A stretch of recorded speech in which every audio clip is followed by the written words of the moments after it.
There is a number that paleontologists mention when talking about the Permian-Triassic extinction that takes a few seconds to absorb: 96%. 96 of every 100 marine species that existed at that moment disappeared forever. Not declined. Not shrank to small populations. Disappeared. And on land, 70% of vertebrates met the same fate. Life on Earth came so close to total extinction that some researchers describe it as the moment when evolution almost had to start from scratch. Tonight we are not going to explore that extinction from the safe distance of a statistic. We are going to try to feel what it means for 96% of marine species to disappear, what it means for the world that evolution took 300 million years to build to be destroyed in tens of thousands of years. And then we are going to see what survived, and why, and how that small remnant of life was sufficient to build, in the following millions of years, the Mesozoic world with its dinosaurs, its seas full of marine reptiles, and the first mammals walking discreetly in the shadows. The Permian-Triassic extinction is not merely the largest of the 5 major mass extinctions. It is in a different category from the others in terms of the depth of the reset it imposed on life's history. The other 4 extinctions, while devastating, eliminated primarily the dominant groups of their time while leaving intact the fundamental architecture of complex ecosystems. The Permian-Triassic extinction came close to eliminating complex ecosystems themselves, reducing the biosphere to a state more reminiscent of the Precambrian than of any Phanerozoic world. That difference in degree, between cutting back a forest and burning it to bare rock, is what makes the Great Dying genuinely unique in the history of life. There is also something worth pausing on before we begin: the fact that we are able to have this conversation at all. The humans listening tonight are direct descendants of organisms that survived the Permian-Triassic extinction. Every mammal, every bird, every reptile alive today traces its ancestry through the bottleneck of the Great Dying. The organisms that survived were few and their survival was precarious. But they survived, and everything that came after, including us, flowed from that survival. That connection between the Great Dying and our own existence is not metaphorical. It is biological and genealogical, written in the DNA shared by every amniote alive today. There are 5 major extinctions in the Phanerozoic fossil record. All 5 are events of a magnitude that makes any extinction humans have documented or caused pale in comparison. But among the 5, one stands apart. And understanding why that one stands apart, what made it so much worse than the others, is one of the most instructive things that the geological record has to teach. To understand what that means, a point of comparison helps. The extinction that killed the dinosaurs 66 million years ago, the most famous of all, eliminated approximately 75% of all species on the planet. That is a devastating figure. But the Permian-Triassic extinction was considerably worse. It eliminated more species, more entire lineages, more biological diversity accumulated over hundreds of millions of years than any other extinction in the last 500 million years. There are 5 major extinctions in the Phanerozoic fossil record, the eon spanning from 541 million years ago to the present. All 5 are events of a magnitude that makes any extinction humans have documented or caused pale in comparison. They are events in which the diversity of life on Earth plummeted in geologically brief intervals of tens to hundreds of thousands of years and took millions of years to recover. Each of those 5 extinctions completely reorganized the planet's ecosystems and changed the course of evolution in ways that are difficult to exaggerate. But among the 5, one stands out above all others. The Permian-Triassic extinction, which occurred 252 million years ago at the boundary between those 2 geological periods, is the most severe extinction that complex life has suffered in the planet's history. It is the extinction that paleontologists call the Great Dying, the event that nearly erased the result of 400 million years of complex animal evolution. To make the scale of that loss something more than an abstract statistic, consider this. Every species that existed in the late Permian was the result of millions of years of evolution. Every species had refined its physiology, its behavior, its relationships with other species, through countless generations of natural selection. The rugose corals, which had been building Paleozoic reefs for 400 million years, had developed an ecological complexity that took that time to build. The trilobites, existing since the Cambrian, had diversified into thousands of forms across 270 million years of unbroken evolutionary history. All that work, all that accumulated biological complexity, was destroyed in a period of time that on the scale of life's history was no more than a blink. Tonight we are going to explore that extinction. Not only its causes and biological consequences, though those will be central to the account. We are also going to explore what it tells us about the nature of life itself, its fragility, its resilience, its capacity to survive catastrophes that seem impossible to overcome, and what it tells us about our own planet, a place that has produced extraordinary habitability conditions for hundreds of millions of years, but that is also capable of producing, through its own internal processes, the most hostile conditions that life has ever had to face. The Great Dying was not an accident. It was not a rock from space. It was the planet itself, expressing its geological power at a scale that no living thing could anticipate or withstand. And yet, something survived. And from that something, over tens of millions of years, emerged the world we know. That is the story we are going to tell tonight. To understand what was lost in the Permian-Triassic extinction, one must first understand what existed. The world of the late Permian, the last 10 or 20 million years before the extinction, was a world of biological richness that had taken hundreds of millions of years to build. The world of the late Permian was also a world of extraordinary invisible biodiversity. The fungi decomposing wood, the protozoa living in the soil, the algae carpeting shallow seafloors, the bacteria cycling nutrients in the oceans and soils, all formed part of a system functioning with an efficiency that had taken hundreds of millions of years to tune. When the extinction struck, it did not only eliminate the visible large animals. It disturbed all those invisible systems on which visible life depended. The late Permian was also a world in which the evolutionary history of the major groups of terrestrial vertebrates had accumulated into a particularly rich and specialized fauna. The therapsids had been diversifying for nearly 50 million years, producing an extraordinary range of body forms and ecologies from the sail-backed pelycosaurs of the early Permian through the gorgonopsids and dicynodonts of the late Permian. Each ecological role, from large carnivore to small insectivore to large browser to small burrowing herbivore, had been filled by multiple specialized species adapted to slightly different aspects of that role.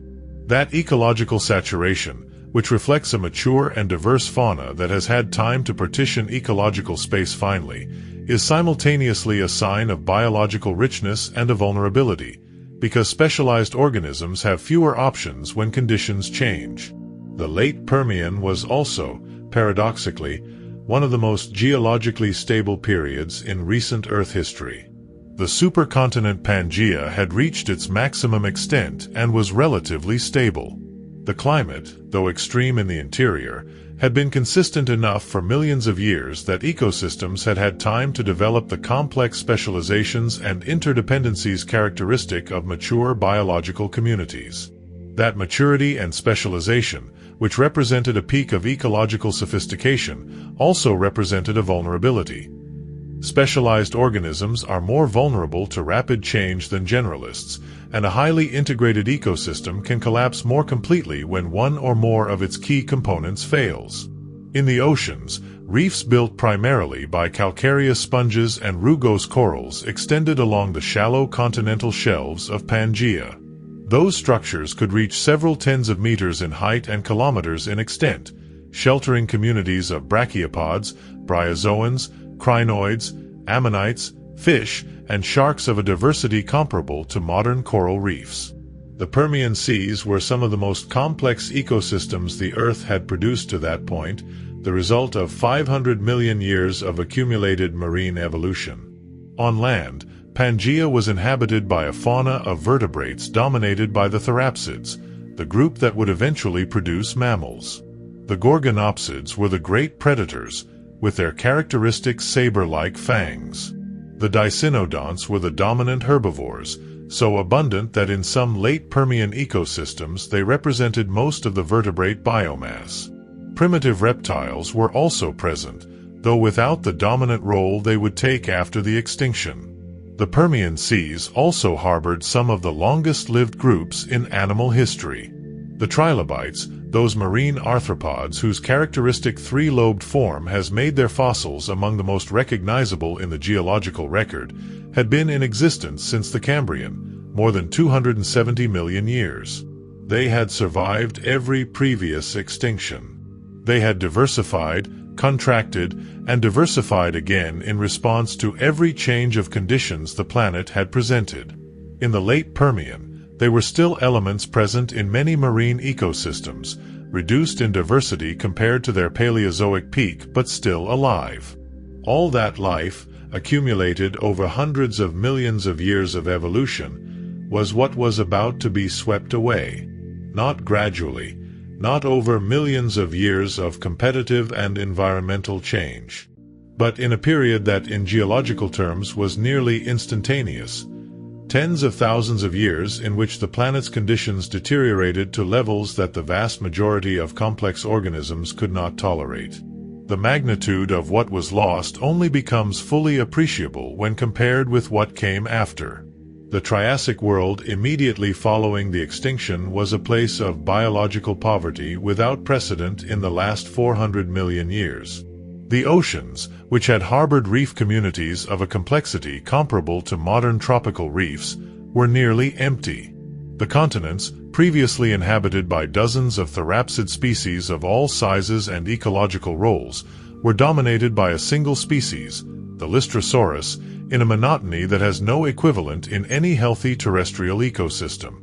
The Permian Triassic extinction was not simply the loss of many species. It was the collapse of entire ecosystems that had taken hundreds of millions of years to build. The primary cause of the Permian Triassic extinction was volcanism. Not an individual volcano, however large, but a continental-scale volcanic system that for hundreds of thousands of years was releasing magmatic material, gas, and heat in quantities with no equivalent in any volcanic episode that humans have witnessed. There is a scale problem in understanding the Siberian traps that is worth dwelling on. The 2 million square kilometers covered by Siberian traps basalt is not just an abstract number. Laid end to end, the lava flows that produced those basalts would stretch from the Earth's surface to the Moon and back several times. Stacked vertically, they would create a column of rock more than 3 kilometers high over the entire area. The geological power represented by those numbers is of an order that has no parallel in human experience or in any geological event since the great volcanic episodes of the early Earth billions of years ago. The physical manifestation of the Siberian traps today, the vast basalt plateaus of northwestern Russia, is one of the geological wonders of the world, though far less celebrated than other geological phenomena. To stand on those basalt flows, which in some places have individual lava layers dozens of meters thick stacked upon each other, is to stand on the physical record of the greatest geological catastrophe of the last 500 million years. The rock beneath your feet flowed as liquid lava when the ancestors of every land vertebrate alive today were struggling to survive in a dying world. There is something deeply humbling about that connection between the ground and the history of life.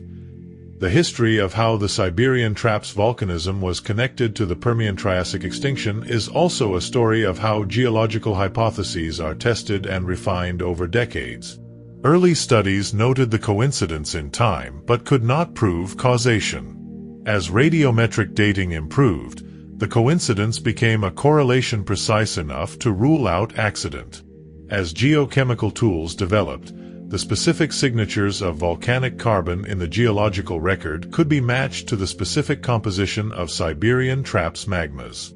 As climate models improved, The specific sequence of environmental changes predicted from Siberian Traps volcanism could be tested against the environmental changes documented in the rock record. That convergence from multiple independent lines of evidence, each developed by different research groups using different methods, is the scientific process at its most powerful. And yet, even that power was not inherently destined to produce a mass extinction. The timing of the Siberian Traps volcanism, occurring over continental-scale carbon deposits that amplified the gas emissions through combustion, the coincidence with a supercontinent configuration that limited marine refuge habitats, and the pace of the volcanic pulses relative to the ocean's buffering capacity, all combined to make the Siberian Traps the most destructive geological event of the last 500 million years. The Siberian Traps are the name geologists give to the extensive basalt plateaus that today cover approximately 2 million square kilometers of northwestern Russia, an area comparable in size to Western Europe. Those basalt plateaus are the solid evidence, literally, of what happened. The lava that reached the surface during the volcanic episode coinciding with the Permian-Triassic boundary. The total volume of that volcanic material is estimated at least 2 to 3 million cubic kilometers. For reference, the Pinatubo eruption in 1991, one of the largest eruptions of the 20th century, released approximately 10 cubic kilometers of material. The Siberian Traps released, in total, something like 200,000 Pinatubos. That material did not all come out at once.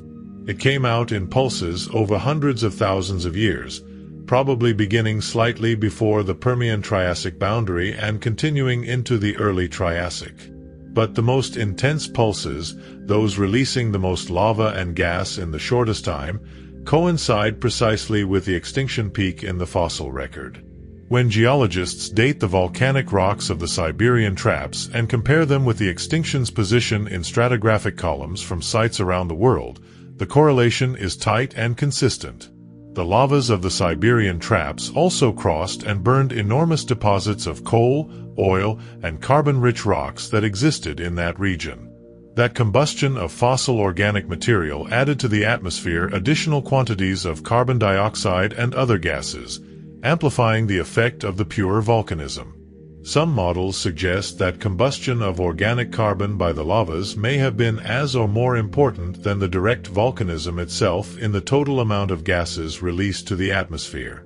The relationship between the volcanism of the Siberian Traps and the Permian-Triassic extinction is today one of the best supported hypotheses in modern paleontology and geology. When it was first proposed that the Siberian volcanism might be related to the extinction, available evidence was sufficient to suggest temporal correlation but not to demonstrate causal relationship. It took the development of high-precision radiometric dating techniques, the identification of volcanic mercury anomalies in the global sedimentary record, and the construction of sufficiently sophisticated climate models to simulate the effect of those volcanic emissions on climate and oceans, for the causal connection to become solid enough to generate scientific consensus. The mechanism through which that volcanism produced the extinction was not the lava directly. Lava covers terrain and kills everything on that terrain, but its reach is local. What makes a volcanic episode of that scale catastrophic is what comes with the lava, the gases. The eruptions released enormous quantities of carbon dioxide, sulfur dioxide, hydrochloric acid, hydrogen fluoride, and other gases. Under normal conditions, the atmosphere and oceans absorb and buffer those releases. But when volcanism operates for hundreds of thousands of years at the scale of the Siberian Traps, that buffering capacity is overwhelmed. The gases accumulate. The atmosphere changes. And those atmospheric changes produce effects on climate, ocean chemistry, and ecosystem viability that extend far beyond the geographic area of the volcano. Carbon dioxide is a greenhouse gas. When its concentration in the atmosphere increases, more solar energy is trapped near the Earth's surface and global temperatures rise. That principle, which today is central to climate science, operated during the Permian-Triassic extinction at a scale that makes any modern or projected climate change a very distant comparison. The disruption of the nitrogen cycle during the Permian-Triassic extinction is another aspect that recent research has begun to illuminate. Nitrogen is an essential nutrient for all life, and its availability in ecosystems is controlled by complex biological and chemical processes. In the oceans, nitrogen is primarily made available for phytoplankton by certain bacteria that convert atmospheric nitrogen to forms usable by algae, and by the decomposition of organic matter that releases nitrogen compounds back into the water. When the early Triassic Ocean became anoxic and dominated by sulfide-producing bacteria, those nitrogen cycling processes were severely disrupted. The result was a nitrogen-starved ocean where even the few phytoplankton that could tolerate the temperature and acidity conditions could not grow efficiently because the nutrient they most needed was unavailable. The interactions between the carbon cycle, the sulfur cycle, and the nitrogen cycle during the Permian-Triassic extinction illustrate how the major biogeochemical cycles of the Earth system are tightly coupled. A perturbation to one cycle propagates to the others through a web of chemical and biological connections. The volcanism-driven carbon perturbation led to warming, which led to anoxia, which led to sulfide production, which led to nitrogen cycle disruption, which led to reduced primary production, which led to further carbon cycle perturbation as the organic carbon pump weakened. Each perturbation triggered others in a cascade that made the total environmental change far greater than the sum of individual mechanisms. Understanding those cascade effects is crucial for interpreting not only the Permian-Triassic extinction, but also the potential responses of the Earth system to future perturbations. The climate system is not a collection of independent variables, but an integrated system where changes in one component ripple through all the others. The geological record of events like the Permian-Triassic extinction provides the most direct evidence of how those cascades unfold over time, evidence that no laboratory experiment or short-term observation can replicate. The nitrogen isotope record of the Permian-Triassic boundary in some marine sediments shows signatures consistent with widespread anoxia and nitrogen cycle disruption, providing another independent line of evidence for the nature of the ocean chemistry changes during the extinction. Each isotope system provides a different window into different aspects of the environmental change, and when all those windows are combined, the picture that emerges is one of a marine environment simultaneously perturbed in virtually every chemical parameter that matters for life. Estimates of how much temperatures increased during the Permian-Triassic extinction vary depending on the model and analytical technique used, but most studies agree that the planet warmed by several degrees, possibly between 5 and 10 degrees of global average temperature, in a period of tens of thousands of years. That warming was especially intense in the tropics, where surface ocean water temperatures reached values of between 40 and 45 degrees in some regions, values above the thermal tolerance threshold of the vast majority of marine organisms. Sulfur dioxide has different and in some respects opposite short-term effects. In the atmosphere, sulfur dioxide combines with water vapor to form sulfuric acid, which falls as acid rain. That acid rain destroys vegetation directly, acidifies soils and freshwater bodies, and makes survival more difficult for most terrestrial organisms. In the short term, sulfur dioxide can also produce cooling by creating aerosols that reflect sunlight. But that cooling effect lasts only years or decades, while the warming effect of carbon dioxide persists for thousands or millions of years. The long-term result is warming. Carbon dioxide also dissolves in ocean water, where it reacts with water to form carbonic acid, decreasing the pH of seawater. That ocean acidification has devastating consequences for organisms that build their structures with calcium carbonate, the shells of mollusks, the skeletons of corals, the plates of echinoderms, because calcium carbonate dissolves in acidic water. The disruption of the carbon cycle during the Permian-Triassic extinction also produced changes in the oxygen cycle with their own consequences.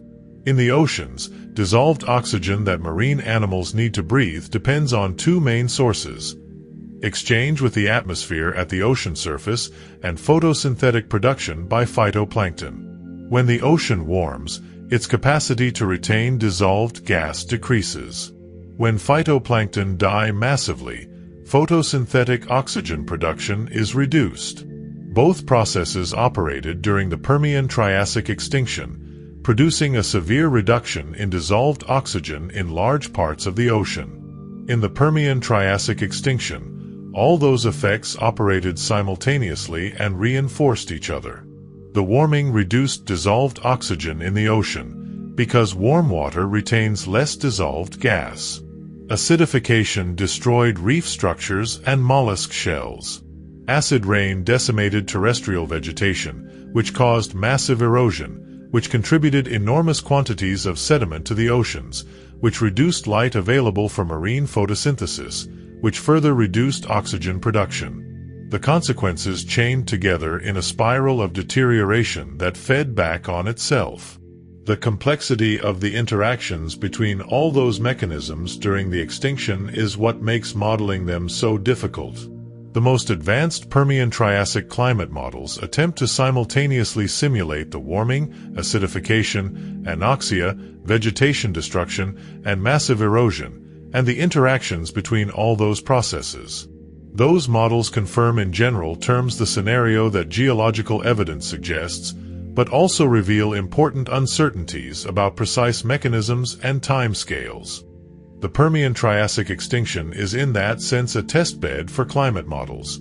If a model can correctly reproduce what happened during that extinction, that gives confidence in its capacity to predict the behavior of the climate system under future conditions. The collapse of marine ecosystems during the Permian Triassic extinction was the most devastating aspect of the extinction in terms of number of species lost. The oceans harbor the greatest diversity of animal phyla, that is, of fundamentally different body plans, in the entire biosphere. And that diversity suffered the most severe losses. The marine communities of the latest Permian had also developed extraordinary ecological complexity over the long period of Paleozoic recovery from earlier extinctions.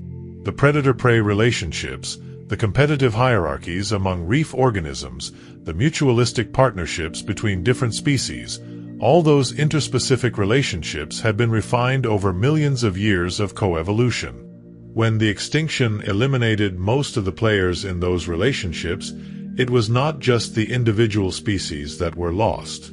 The entire web of ecological interactions was destroyed, and rebuilding that web required not just new species to evolve, but new ecological relationships to develop between those species.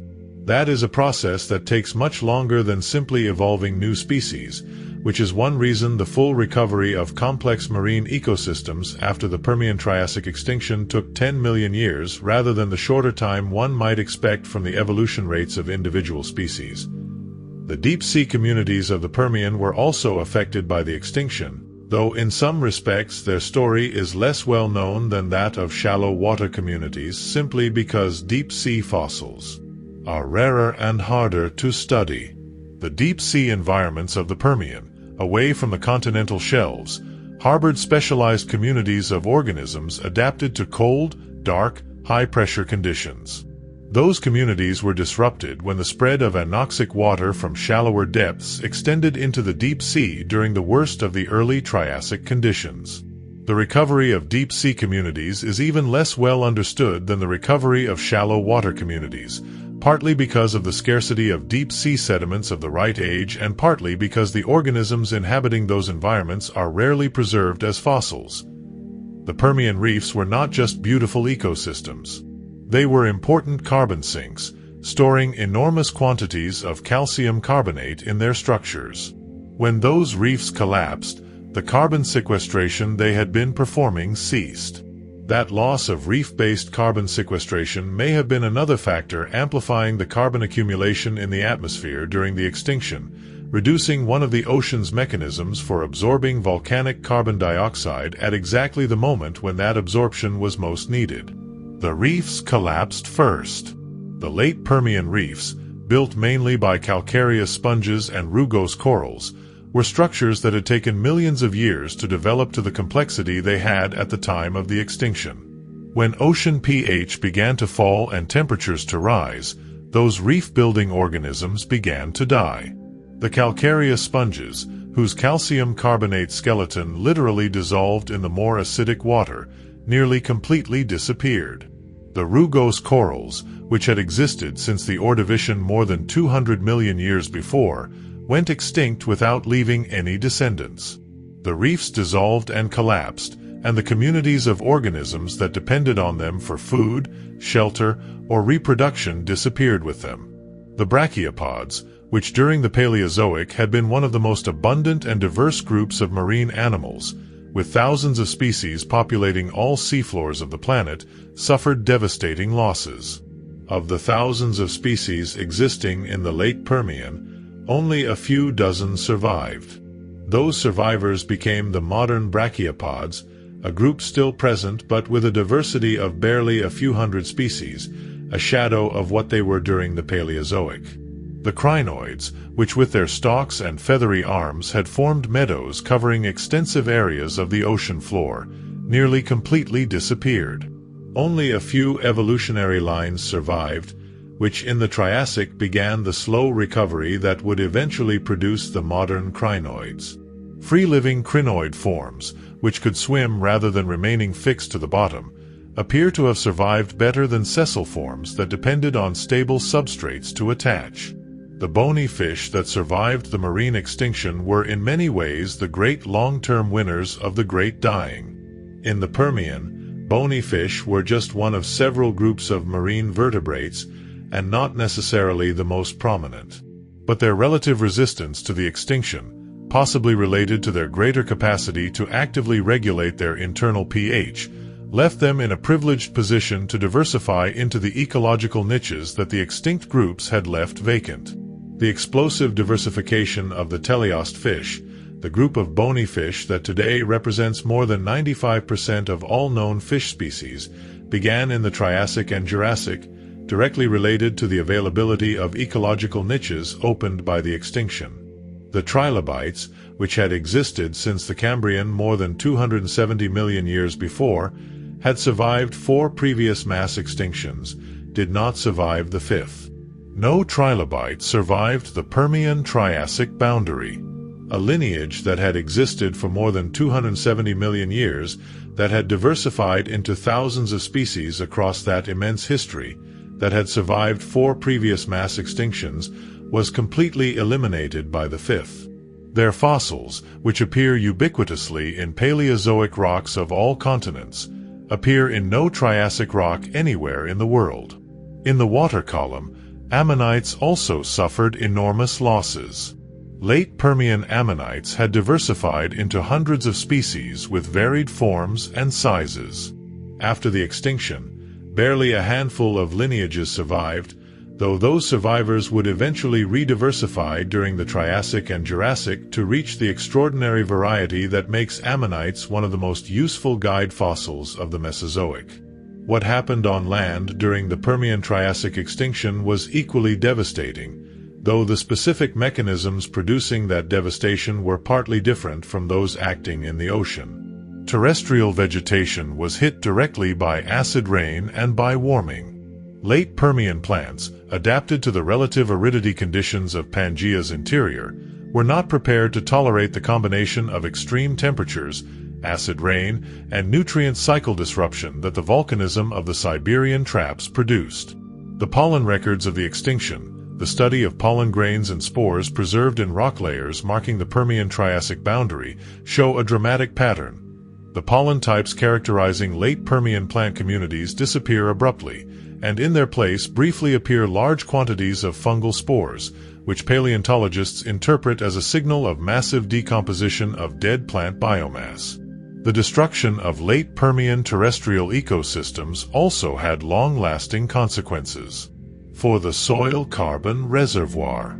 Late Permian soils, built up over millions of years of plant growth and decomposition, contain substantial quantities of organic carbon in the form of humus and other soil organic matter. When the vegetation died and the soils were exposed to erosion, that organic carbon was oxidized and released to the atmosphere, adding to the volcanic carbon already accumulating there. That release of soil carbon was a one-time event in the sense that once the organic matter was gone, it could not be released again.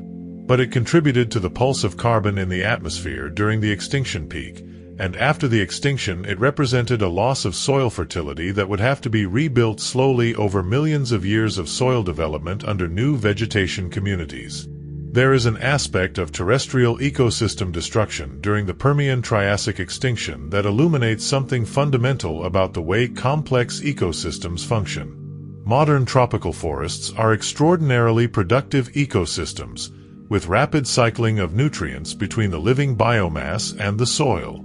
When a tropical forest is cleared, the nutrients that were stored in the biomass are quickly lost through leaching, and the exposed soil rapidly becomes infertile. Rebuilding a productive soil from depleted substrate requires decades to centuries. The Permian forests, when destroyed by the extinction, would have left behind similarly impoverished soils. The rebuilding of fertile soil in the early Triassic would have been a slow process, dependent on the gradual accumulation of organic matter from pioneer plant communities, and it would have limited the productivity of terrestrial ecosystems for millions of years even after the climate had returned to more habitable conditions. The patterns of vertebrate survival on land during the Permian-Triassic extinction also suggest that geographic location within Pangaea mattered.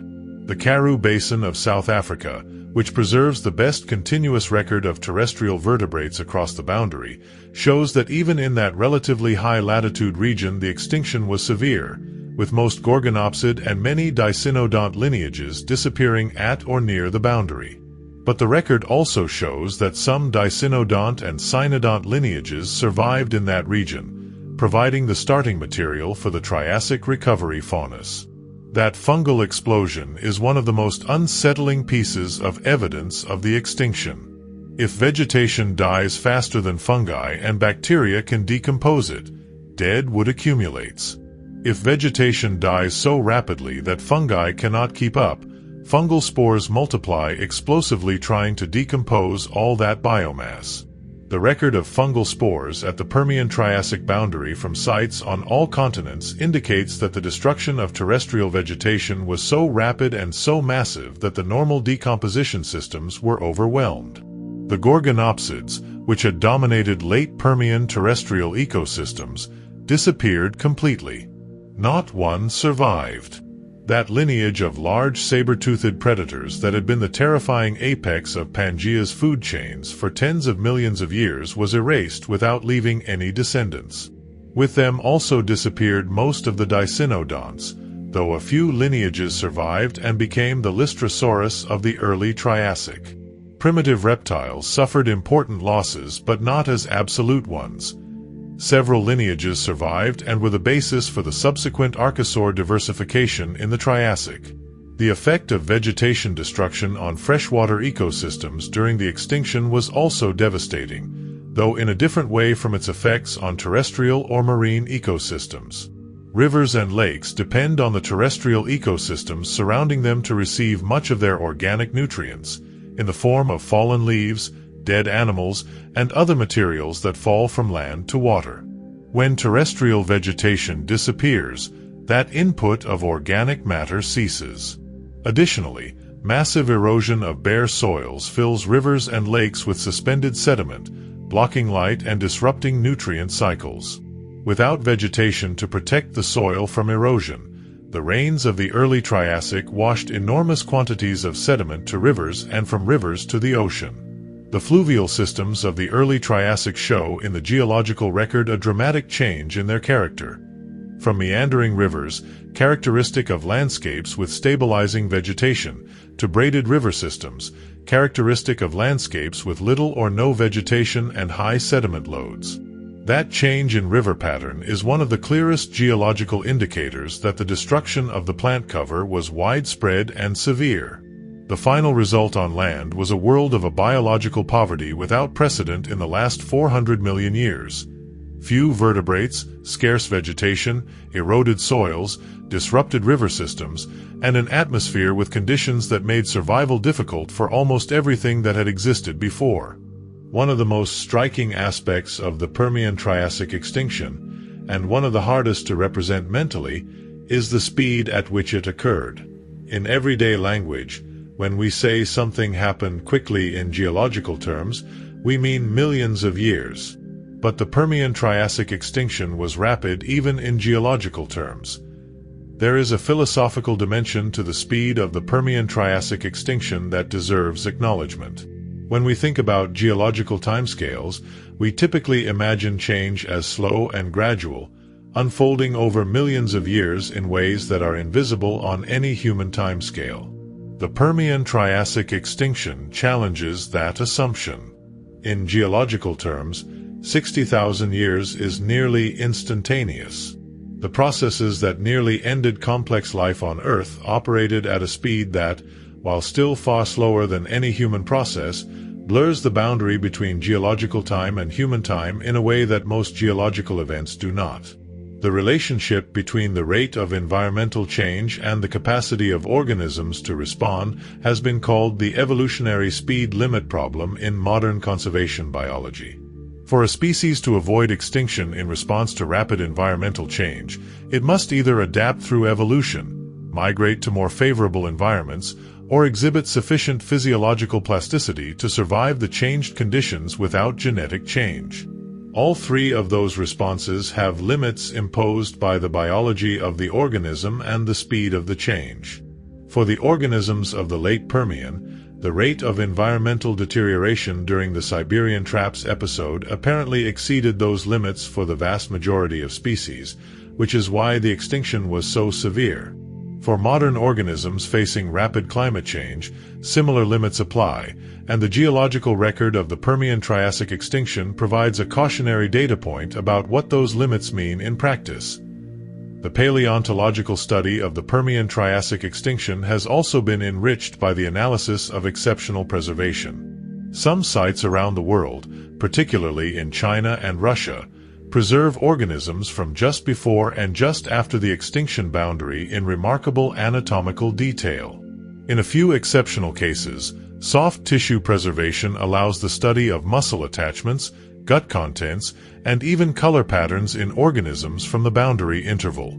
Those exceptional fossils, rare and scientifically precious, provide glimpses of individual organisms living through the worst environmental catastrophe in recent Earth history, giving a human scale to a geological event that otherwise exists only as statistics and isotope graphs.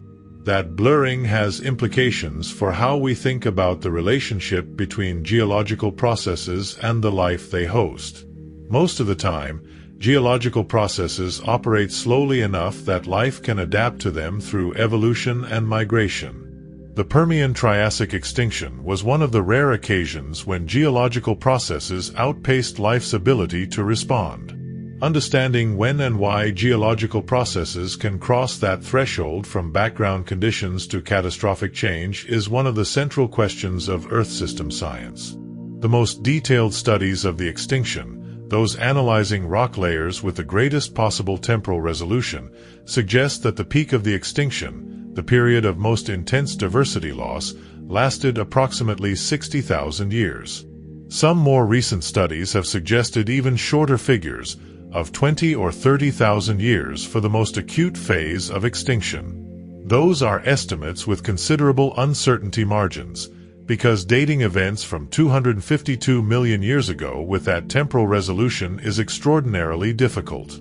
But all estimates point to a process more rapid than any extinction the Earth has naturally produced in the last 500 million years, except possibly the Cretaceous asteroid impact. To put in perspective what 60,000 years means, the modern human species, Homo sapiens, has been in existence for approximately 300,000 years. The first anatomically modern humans inhabiting the planet 60,000 years ago were virtually indistinguishable from us. Their brains had the same cognitive capacity, they spoke complex languages, they produced art. In that same period of time, the Permian-Triassic extinction eliminated 96% of marine species. The speed of the extinction also has implications for understanding why the organisms that survived did not simply evolve to adapt to the new conditions. Natural selection can produce changes in populations over generations, but the speed of those changes is limited by the generation time of organisms and by the magnitude of genetic variation available in populations. 4 large terrestrial vertebrates with generation times of years or decades. 60,000 years represents barely a few thousand generations. That is sufficient for natural selection to produce moderate changes in quantitative traits like size or metabolic rate, but not sufficient for organisms to evolve fundamentally new ways of processing heat, acidity, or the toxicity that early Triassic conditions demanded.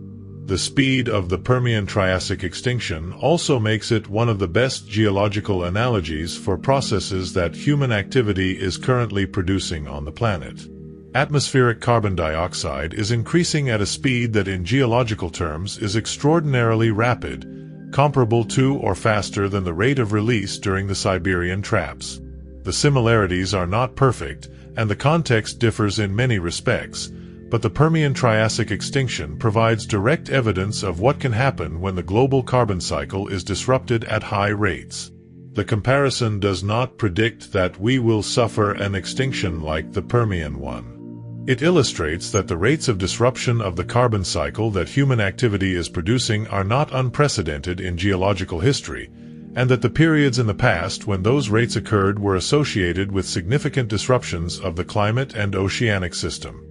In every disaster there are survivors. The Permian-Triassic extinction, despite its devastating scale, did not eliminate all life. Something survived. And the pattern of what survived and what did not is informative in itself, because it tells us something about which characteristics make an organism more or less vulnerable to the specific conditions the extinction produced.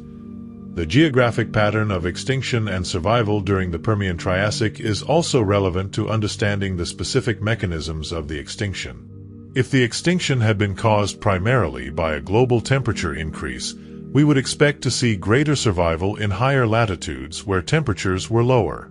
If it had been caused primarily by ocean acidification, we would expect organisms with the most active calcium carbonate metabolism to be most affected. If it had been caused primarily by anoxia, we would expect deeper water organisms and those with the least tolerance for low oxygen to be most affected.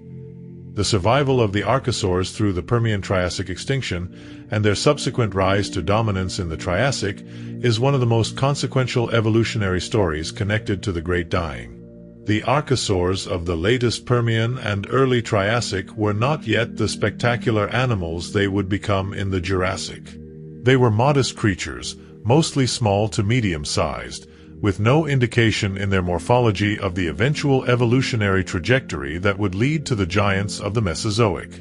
Their survival was probably not because they were somehow better adapted to the extinction conditions than the therapsids they would eventually outcompete.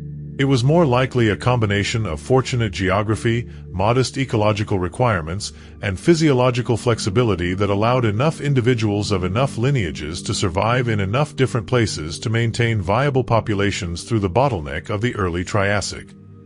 The survival of the cynodonts, the advanced therapsids most directly ancestral to mammals, through the Permian-Triassic extinction is one of the most consequential pieces of luck in the history of life on Earth.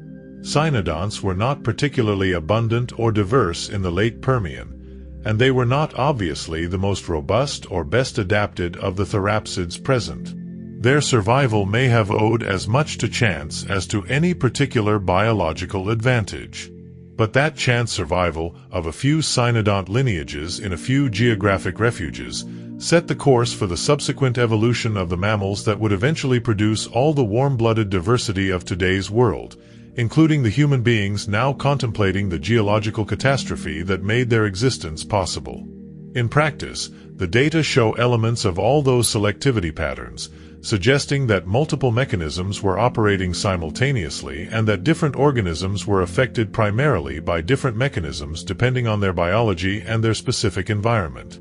That complexity of mechanisms is consistent with the catastrophic scenario of a global perturbation affecting ocean chemistry and climate simultaneously, and makes the Permian-Triassic extinction one of the best natural experiments we have for understanding how complex environmental perturbations affect biodiversity. In the oceans, organisms depending on calcium carbonate for their skeletal structures were disproportionately affected. Rugose corals, brachiopods with thick shells, crinoids with their calcareous stalks, all suffered devastating losses or went completely extinct. In contrast, organisms with structures less dependent on calcium carbonate, or with more active metabolisms capable of more efficiently regulating internal pH, survived better on average. The Lystrosaurus is the most dramatic example of an opportunistic survivor on land. This medium-sized dicynodont, with the appearance of a cross between a hippopotamus and a turtle, became the most abundant terrestrial animal on the planet for the first millions of years of the Triassic. Its fossils appear in enormous quantities in early Triassic strata of every continent then forming Pangaea, and in some sites represent more than 90% of all vertebrate fossils. That extreme dominance is itself a signal of how impoverished the world was. In healthy and diverse ecosystems, no single species dominates in that way. The geographic pattern of survival during the Permian-Triassic extinction is also informative. Fossil evidence suggests that some geographic areas acted as refuges where conditions were less extreme and more organisms could survive. In particular, sites at middle and high southern hemisphere latitudes appear to have had relatively richer survivor communities than tropical regions. That could reflect that the extreme temperatures of the early Triassic were more tolerable at higher latitudes, where baseline temperatures were lower, than in the tropics where already high late Permian temperatures became lethal with the additional warming. The Lystrosaurus survived probably because of a combination of factors. It was omnivorous or generalist in its diet, capable of eating any plant or animal material available. It was small for its group, which reduced its caloric needs in a world with less food available. It could possibly enter states of torpor or lethargy during the most adverse periods. Its bones show a microstructure of rapid growth characteristic of animals with active metabolism, suggesting it may have had at least some internal thermal regulation, similar to a warm-blooded animal though possibly not as efficient as a modern mammal. The first archosaurs, the ancestors of dinosaurs and crocodilians, also survived, though with reduced diversity. Their survival would have enormous consequences for the subsequent history of life on Earth, because from those survivors would emerge the dinosaurs that would dominate the Mesozoic. Understanding who survived the Permian-Triassic extinction is not just ancient history. It is the origin story of the entire modern terrestrial biosphere. The world that followed the Permian-Triassic extinction was one of the most inhospitable environments the Earth has produced in the last 500 million years. Not by the standards of the Hadean or early Archean, when the Earth was a radically different place, but inhospitable in the context of a planet that had spent hundreds of millions of years developing the capacity to harbor complex and diverse life. The oxygen isotopes of early Triassic marine carbonates have been used to reconstruct not only the temperature of the early Triassic Ocean, but also the geographic pattern of warming. Those analyses show that warming was not uniform globally. The tropics warmed more than higher latitudes, consistent with the physics of greenhouse warming, which tends to amplify temperature changes in low latitudes. The polar regions, which in the Permian had been cold enough to sometimes support ice caps at least on the southern continent of Gondwana, warmed enough in the early Triassic to eliminate that polar ice entirely. The atmospheric composition of the early Triassic was also significantly different from today's in ways relevant to the physiological stress that terrestrial organisms faced. In addition to elevated carbon dioxide, the atmosphere likely contained elevated levels of sulfur compounds from the volcanism, reduced levels of oxygen compared to the relatively high Permian values, and possibly elevated levels of methane from anaerobic processes in the perturbed ocean. For air-breathing vertebrates, reduced oxygen combined with increased respiratory irritants would have made every breath more difficult. The physiological challenge of respiration in the early Triassic atmosphere would have favored organisms with more efficient respiratory systems, which may be one reason that the archosaurs, with their flow-through respiratory systems similar to those of modern birds, fared better than some other groups. The early Triassic world was also characterized by unusual cycles of flooding and drought in many continental regions.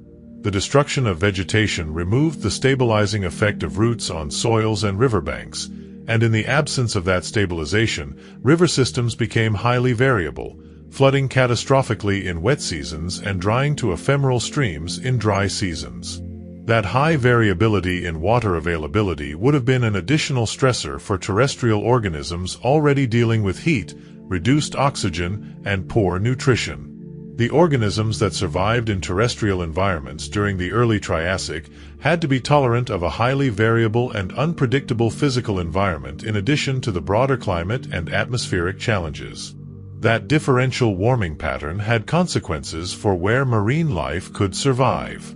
The coolest waters were in the high-latitude refuges, and it is from those refugia that many of the marine groups surviving the extinction appear to have expanded in the Triassic as conditions improved. The geographic structure of survival was not random, but reflected the distribution of conditions within the tolerable range for the organisms that persisted. Early Triassic temperatures were extreme. The most detailed estimates, based on isotopic analysis of marine carbonates and shell fossils, suggest that tropical ocean surface temperatures reached 40 degrees or more in some regions, and that temperatures in Pangaea's interior were even more extreme. For most complex organisms, those temperatures are above physiological tolerance limits. Dissolved oxygen levels in the seas were also very low. Warm water retains less dissolved gas than cold water, and the Triassic warming significantly reduced the oxygen content of marine waters. In some ocean basins, conditions were anoxic, without free oxygen, which made them habitable only for anaerobic organisms. The ocean floors of large expanses of the early Triassic are marked by black organic-rich sediments, the type of sediment deposited in oxygen-free conditions where there are no organisms to degrade dead organic matter. The early Triassic also witnessed an extraordinary phenomenon in the seas: the massive proliferation of microorganisms that are normally rare or marginal in healthy marine ecosystems. The cyanobacteria, which in the Precambrian had been the builders of stromatolites when animals did not yet exist to control their growth, proliferated again in the early Triassic in extensive parts of the shallow seas. Those early Triassic stromatolites are one of the most striking pieces of evidence of the profound regression of biological complexity after the extinction. Finding stromatolites in early Triassic rocks from South Africa, China, Italy, and other countries is like finding an ecogram showing that marine life temporarily returned to its Precambrian state. The early Triassic terrestrial vegetation was sparse and impoverished. Pollen records show remarkable uniformity in the first millions of years of the Triassic, with few pioneer plant species dominating landscapes that had previously harbored much more diverse plant communities. Soils were eroded and depleted of nutrients by the rains that had swept away the plant cover and the organic soil layer during the worst moments of the extinction. However, even in that impoverished world, life continued. The Lystrosaurus and the few other terrestrial vertebrates that had survived were reproducing and expanding to fill the void left by those that had died. In the seas, the few lineages that had survived were doing the same. And at the margins of the most devastated ecosystems, in the refuges where conditions had been less extreme, the first steps of recovery were already occurring. The world was empty, and life was beginning to fill it again. The recovery of the Triassic is a story of geological patience. It was not fast. It was not linear. It was a long process, with setbacks and secondary crises that interrupted the advance, that took approximately 10 million years to produce ecosystems as complex as those of the late Permian, and that completely reorganized the structure of those ecosystems in the process. The story of how ecosystems rebuilt during the Triassic also shows something important about ecological inheritance. The new ecosystems of the Middle and Late Triassic were not identical to those of the Late Permian even in terms of ecological structure, because the organisms available to build them were different. The loss of certain functional groups, such as the rugose coral reef builders, meant that certain types of ecosystem structure were unavailable for millions of years until new reef-building organisms evolved to fill that role. Other functional roles were filled more quickly by organisms already present in the reduced Triassic fauna. The diversification of the Triassic marine fauna from the impoverished post-extinction starting point is one of the most dramatic examples of evolutionary radiation in the fossil record. Starting from a handful of surviving lineages, the Triassic seas over 10 to 20 million years rebuilt a fauna of extraordinary diversity and complexity, including groups like the ichthyosaurs and plesiosaurs that had no Paleozoic predecessors in their specific ecological roles and represented entirely new evolutionary experiments in marine vertebrate life. That speed of diversification, from ecological near-emptiness to the full complexity of a Mesozoic marine ecosystem, is testament to the speed at which natural selection can produce new forms when ecological space is available and genetic diversity exists to work with. The Triassic recovery also shows that the rate of ecosystem rebuilding was not uniform across all types of ecosystems. Marine planktonic ecosystems, with their short generation times and global connectivity, recovered relatively quickly. Benthic reef ecosystems, requiring the slow construction of physical structure by calcifying organisms, recovered more slowly. Terrestrial ecosystems, requiring the rebuilding of soils and the re-establishment of complex plant communities, recovered at yet another rate. Understanding those different recovery rates in different ecosystem types is relevant for predicting how modern ecosystems might recover from different types of disturbance, and the Triassic provides a natural experiment of exceptional scale and duration. That concept of ecological inheritance, the idea that the structure of future ecosystems is determined in part by what organisms survive previous extinctions and what ecological roles they can fill, is a powerful framework for thinking about how mass extinctions shape the long-term trajectory of biodiversity. The Triassic ecosystems were not just the late Permian ecosystems rebuilt by different species. They were genuinely new ecosystems with new ecological structures made possible by the specific combination of groups that survived the Great Dying. The first signs of recovery in the oceans appear in the early Triassic fossil record, just a few million years after the extinction peak. Some groups of mollusks begin to diversify tentatively.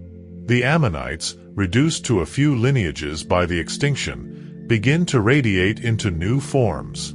The bony fish, which had survived with moderate losses, begin to occupy the ecological niches left vacant by extinct groups. But marine recovery was interrupted at least once, possibly twice, by episodes of secondary environmental stress during the early Triassic.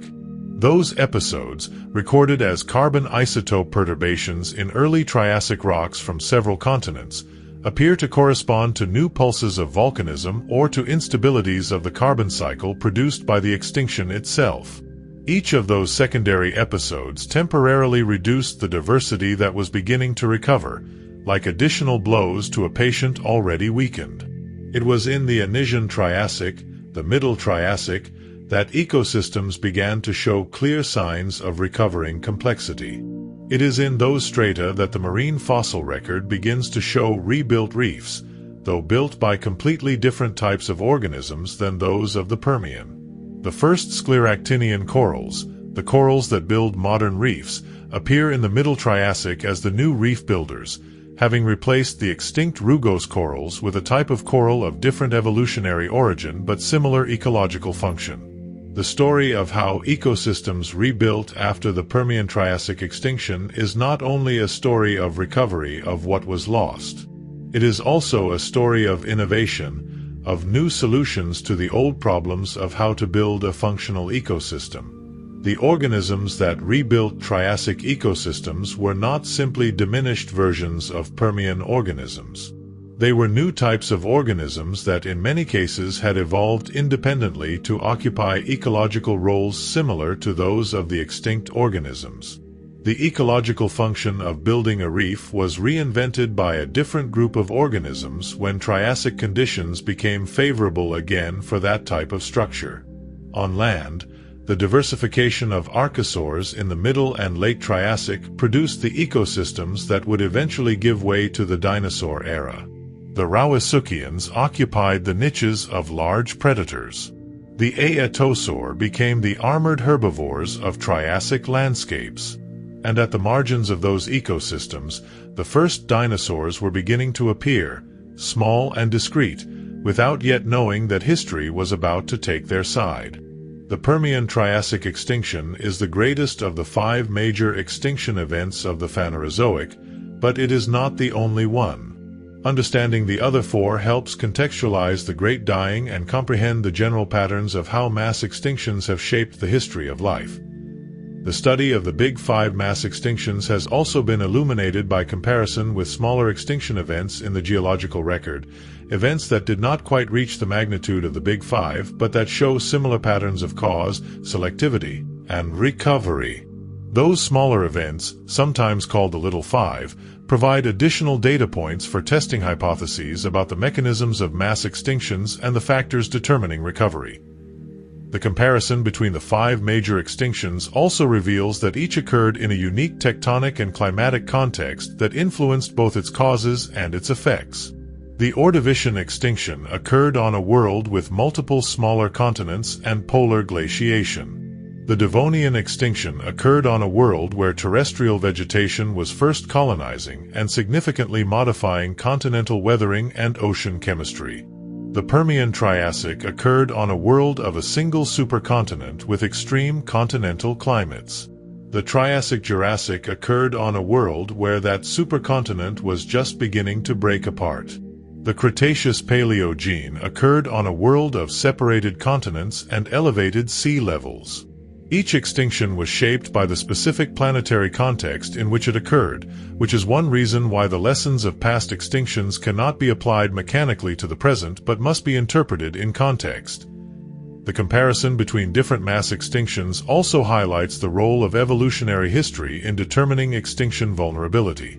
Groups with long evolutionary histories, like the trilobites with their 270 million years of Paleozoic existence, may have accumulated specialized adaptations that were perfectly suited to the Paleozoic world but poorly suited to survive rapid environmental change.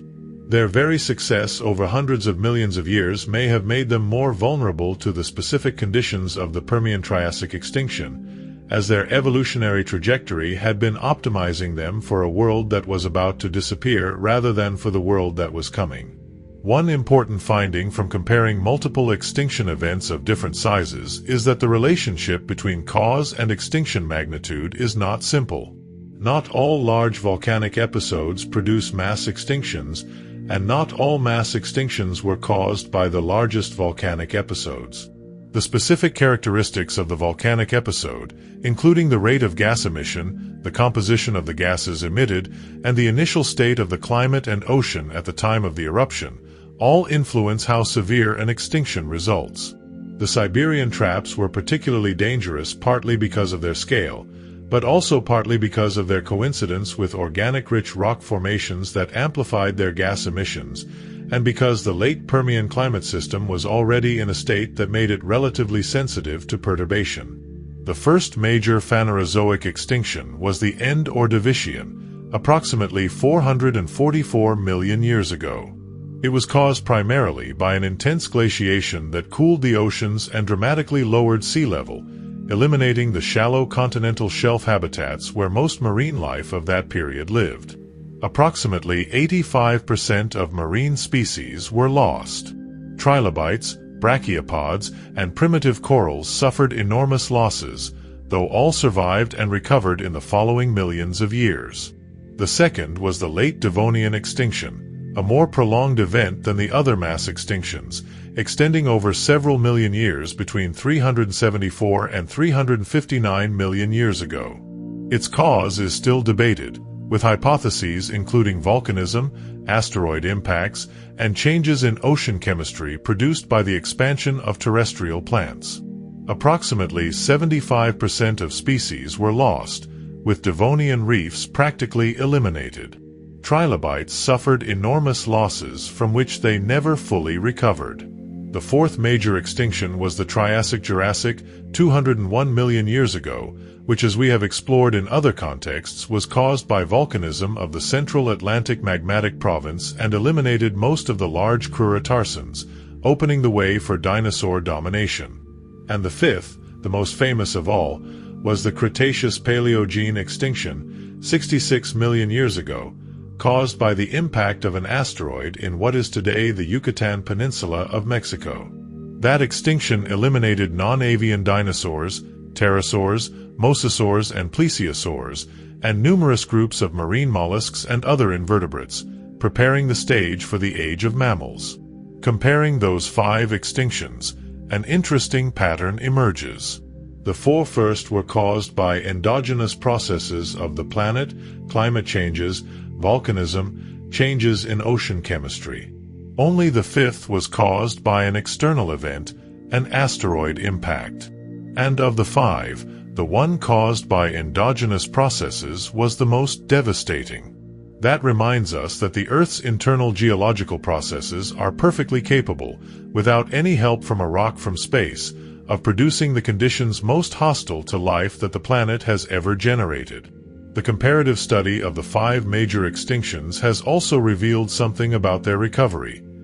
The speed of recovery after an extinction is negatively correlated with the severity of the extinction. The most severe extinctions, in which more species and more entire groups are lost, take longer to recover than less severe extinctions. The Permian Triassic extinction, the most severe of the 5, took approximately 10 million years to produce ecosystems of complexity comparable to the late Permian. The Cretaceous extinction, less severe in terms of percentage of species lost, produced a faster recovery, with complex terrestrial vertebrate ecosystems restored in 1 or 2 million years. The comparison between the Permian Triassic extinction and the Cretaceous Paleogene extinction is inevitable and revealing. They are the 2 most studied extinction events in life's history. They occurred by completely different causes, and they produced partially different patterns of extinction and survival. The different patterns of extinction between marine and terrestrial ecosystems during the Permian Triassic extinction also reflect fundamental differences in the physical connectivity of those 2 realms. The global ocean is a connected system in which chemical and thermal changes can propagate over thousands of kilometers within years or decades through ocean currents. A chemical perturbation in the Tethys Sea could affect organisms in the Panthalassa within years. That connectivity means that a global perturbation like the Siberian traps could affect all parts of the global ocean relatively quickly, producing the synchronous global extinction signal that we see in the marine fossil record. The selectivity of the Permian Triassic extinction at the level of body size is an interesting and somewhat complex story. Unlike the Cretaceous extinction, which showed a strong bias toward eliminating large-bodied organisms, the Permian Triassic extinction does not show a simple size-dependent selectivity. Some large organisms, like the gorgonopsids, were completely eliminated. Others, like the large dicynodonts, lost most of their diversity but survived in the form of the Lystrosaurus. And some small organisms were equally devastated. The absence of simple size-dependent selectivity in the Permian Triassic extinction is consistent with the multiple simultaneous mechanisms of the extinction, each of which may have had different selectivity, combining to produce a pattern of survival that was not determined by any single biological trait point. One of the important differences between the Permian Triassic and Cretaceous extinctions that is rarely emphasized is their effect on the evolutionary trajectory of the groups that survived. The Cretaceous extinction produced a world in which the surviving groups had to diversify rapidly into empty ecological space, leading to the explosive mammalian radiation of the Paleogene. The Permian Triassic extinction had a similar effect on a larger scale, but over a longer period of recovery, producing not a single rapid burst of diversification but a progressive filling of ecological niches over tens of millions of years as conditions gradually improved and new groups evolved to exploit the recovering environment. Terrestrial ecosystems are more fragmented. They are separated by geographic barriers, climate gradients, and the specific requirements of the organisms inhabiting them. A chemical perturbation originating in one region takes much longer to propagate to distant terrestrial ecosystems, and high-latitude regions may be significantly buffered against changes originating in the tropics. That greater fragmentation of terrestrial ecosystems partly explains why the terrestrial extinction, while severe, may have been somewhat more geographically variable in its intensity than the marine extinction.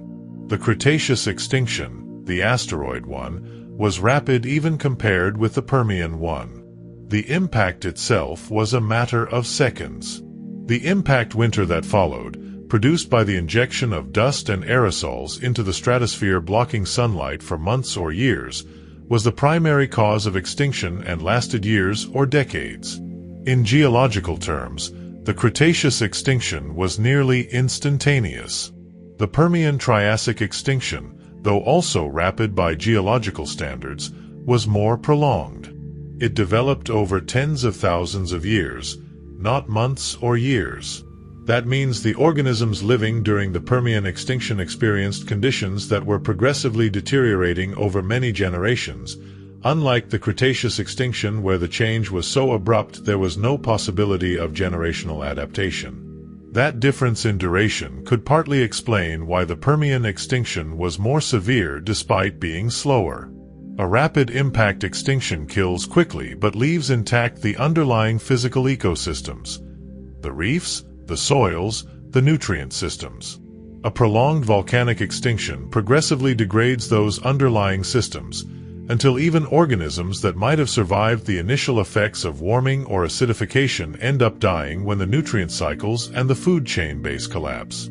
The Cretaceous extinction and the Permian also differ significantly in their effects on terrestrial vegetation. The Cretaceous extinction, though devastating for vertebrates, had relatively moderate effects on terrestrial plants compared with the Permian one.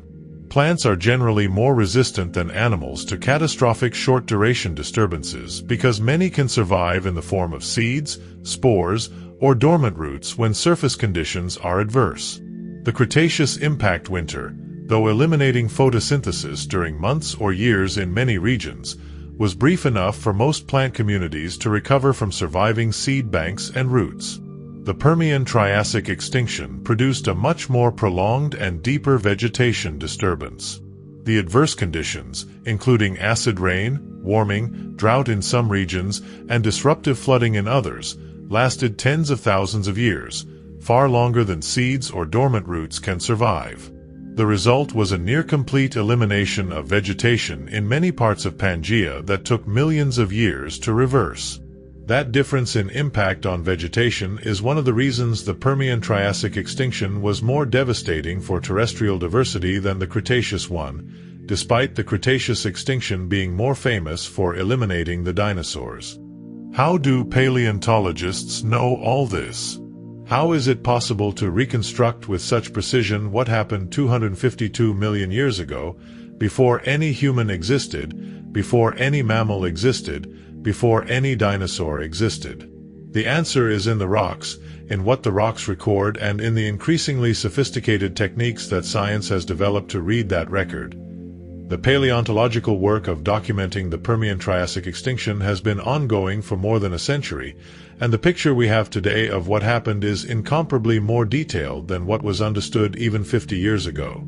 In the early 20th century, the Permian-Triassic boundary was recognized as a major transition in the fossil record, but the mechanisms and the speed of the extinction were poorly understood. The development of radiometric dating allowed precise dating of the boundary. The development of geochemical analysis techniques allowed reading the chemical signatures of the environmental changes. And the development of computational climate modeling allowed testing specific causal hypotheses against the geological evidence. The progress in understanding the Permian-Triassic extinction over the past few decades exemplifies the way that scientific understanding advances through the accumulation and integration of evidence from multiple independent sources. In 1980, the causes of the extinction were unknown and debated, with proposals ranging from sea level change to supernova radiation. By 2000, the volcanic hypothesis had gained strong support from the correlation between Siberian traps dating and the extinction boundary. By 2010, the geochemical signatures of warming, acidification, and carbon cycle disruption had been documented globally. By 2020, the mercury anomalies and high-precision dating had further strengthened the volcanic causation, and climate models had been built that could simulate the specific environmental changes documented in the geological record.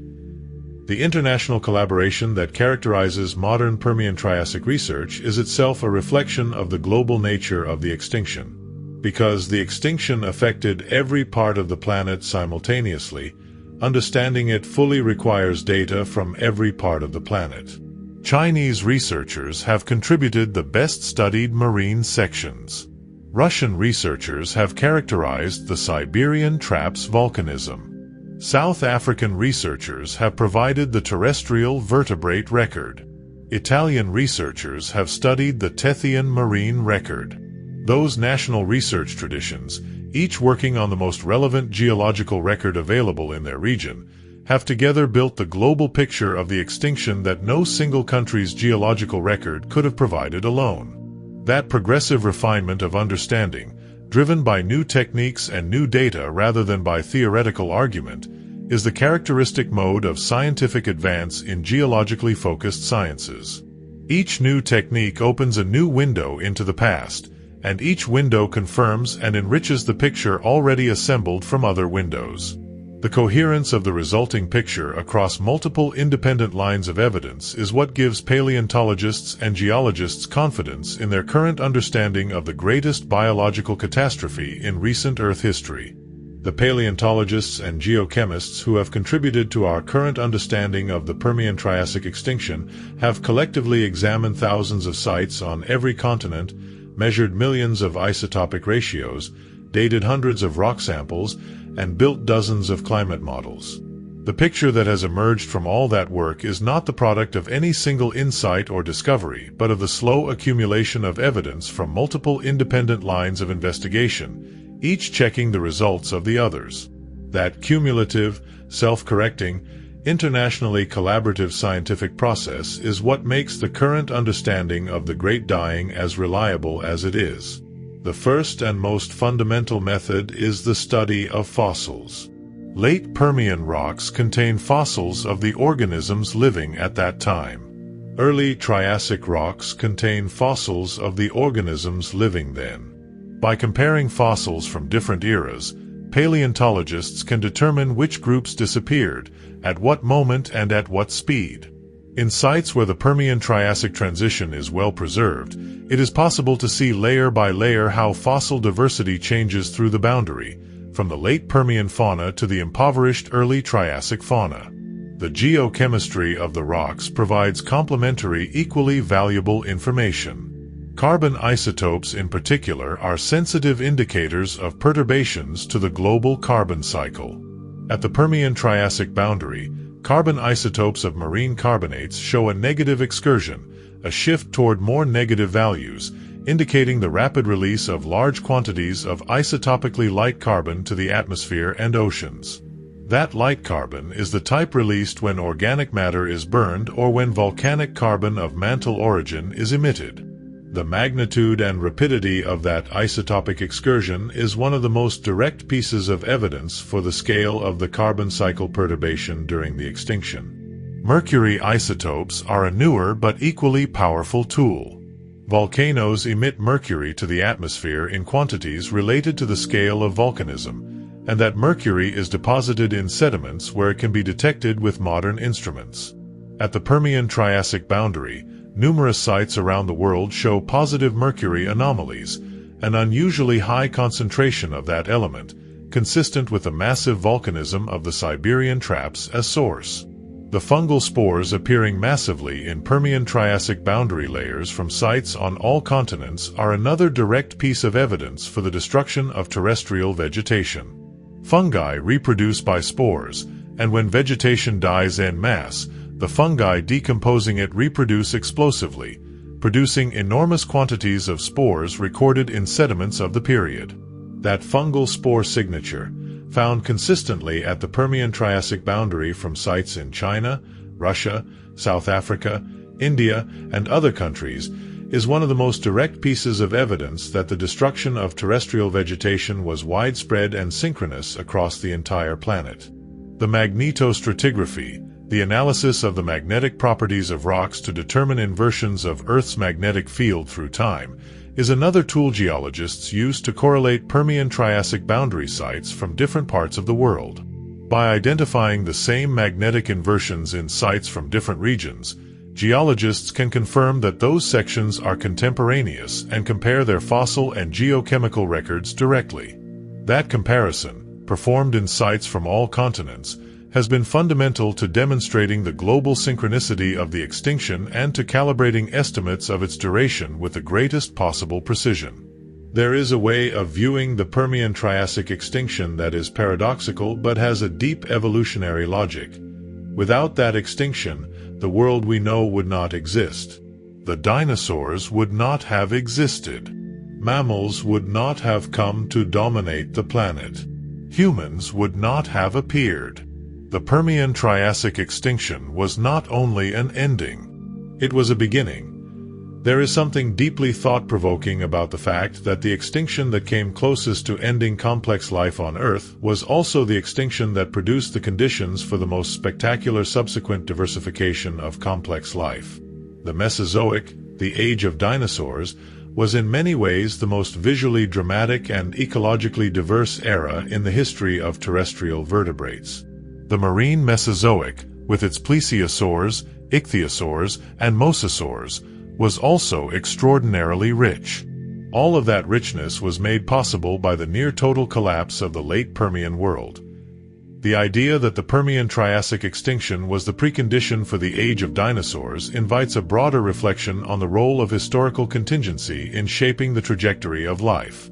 The specific path that evolution has followed on Earth, from the first cells to the extraordinary diversity of today's biosphere, was not predetermined or inevitable. At every major juncture, the outcome depended on which organisms happened to be in the right place with the right characteristics to survive the specific conditions of that moment. The Gorgonopsids and Dicynodonts were not inherently inferior to the archosaurs that replaced them.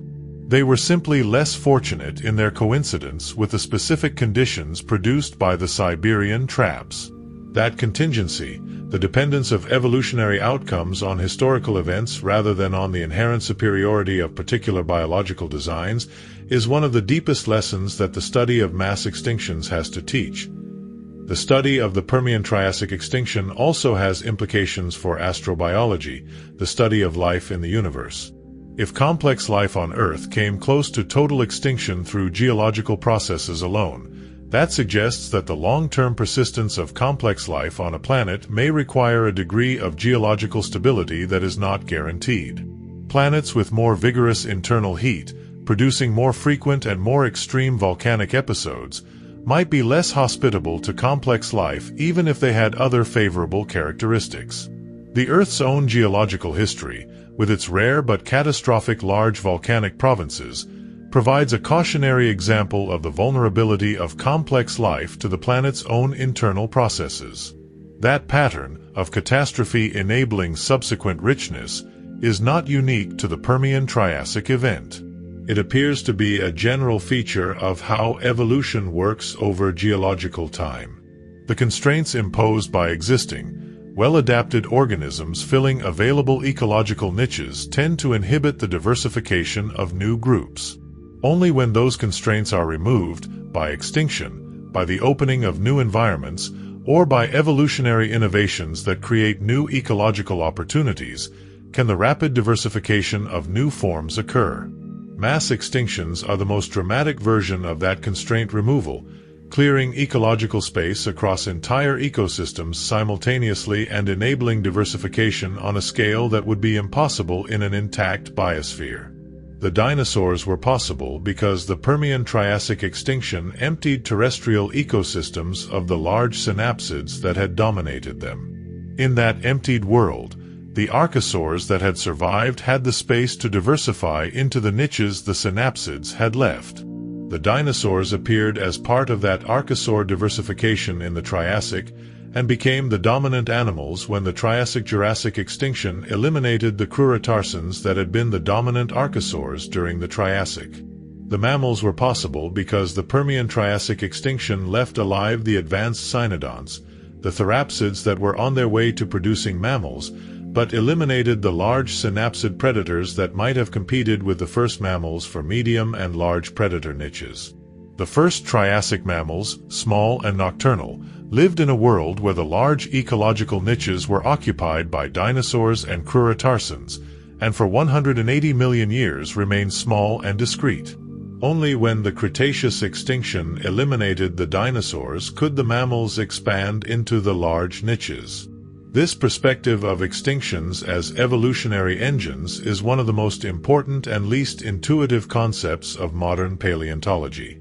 Evolution by natural selection tends to produce specialization. Organisms become ever better adapted to the conditions of their particular environment.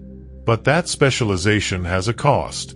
It makes organisms more vulnerable to drastic changes in conditions. Mass extinctions are those drastic changes, and what they produce by eliminating the dominant specialists is the space for previously marginal or secondary groups to expand and diversify. Each of the 5 major Phanerozoic extinctions was followed by an evolutionary radiation, an explosion of diversification, of the groups that survived. After the Ordovician extinction, fish diversified. After the Devonian, terrestrial tetrapods diversified. After the Permian Triassic, archosaurs diversified into dinosaurs and the first mammals established themselves. After the Triassic-Jurassic, dinosaurs diversified into the giants we know. And after the Cretaceous-Paleogene, mammals diversified into the variety we know today, including the primates that eventually produced the humans who are now reconstructing the stories of all those extinctions. The idea that the Permian Triassic extinction was the engine that produced the dinosaur era has not always been immediately accepted by all paleontologists. Some researchers have argued that dinosaurs would eventually have dominated ecosystems even without the Great Dying, because they had intrinsic biomechanical advantages over cruritarsans that would have led them to dominate over time. Others have argued that dinosaur advantages were not so clear, and that without the extinctions eliminating their competitors successively, dinosaurs would have remained secondary groups indefinitely. The debate is not completely resolved, but most current paleontologists accept that mass extinctions, especially the Permian Triassic and Triassic-Jurassic, were crucial factors in dinosaur history. The role of the ocean in the Permian Triassic extinction deserves more detailed exploration, because the processes that occurred in the ocean during that extinction are also the processes that modern ocean science studies with greatest urgency in the context of current climate change. The comparison between the Permian Triassic Ocean and the current ocean is complicated by the very different geography of the two worlds. The Permian Ocean was the Panthalassa, a single global ocean surrounding Pangaea, with different circulation patterns from the modern fragmented ocean system. The modern ocean has the Antarctic circumpolar current isolating the Southern Ocean, the Atlantic meridional overturning circulation distributing heat northward, and the pattern of ocean basins and straits that determine how water moves around the planet. Those differences in ocean circulation mean that the response of the modern ocean to carbon dioxide forcing is not identical to what occurred in the Panthalassa. The recovery of ocean pH and ocean oxygenation after the extinction is also interesting from the perspective of what mechanisms drove it. The removal of carbon dioxide from the atmosphere by silicate weathering is one important mechanism, but it operates over millions of years and cannot explain the relatively rapid recovery of some aspects of ocean chemistry seen in some Triassic sections. Another mechanism involves the biological pump of carbon. When phytoplankton grow and die, their organic matter sinks to the seafloor and is buried, effectively removing carbon from the ocean atmosphere system. As the phytoplankton community recovered during the Triassic, the biological pump would have begun operating again, drawing down carbon and helping to restore ocean pH. The competition between the continued input of volcanic carbon and the gradually recovering biological pump is one of the key dynamics governing the multi-million-year trajectory of ocean chemistry recovery in the Triassic. The parallel between the Permian Triassic extinction and current ocean change is not lost on the oceanographers and climate scientists who study both. The International Ocean Discovery Program, which drills cores from the ocean floor to study past ocean conditions, has specifically targeted Permian Triassic boundary sections in its scientific program, recognizing that understanding the worst ocean acidification event in the last 500 million years has direct relevance for understanding the consequences of current and future ocean acidification. The lessons learned from the geological record of the Great Dying are being applied directly to questions about the resilience and vulnerability of modern ocean ecosystems. Nevertheless, the fundamental physics and chemistry are the same. Carbon dioxide dissolves in water and forms carbonic acid. Warm water holds less dissolved oxygen than cold water. Anoxic water supports different microbial communities than oxic water. Those basic relationships, which operated in the Panthalassa during the Permian Triassic extinction, operate in the modern ocean today.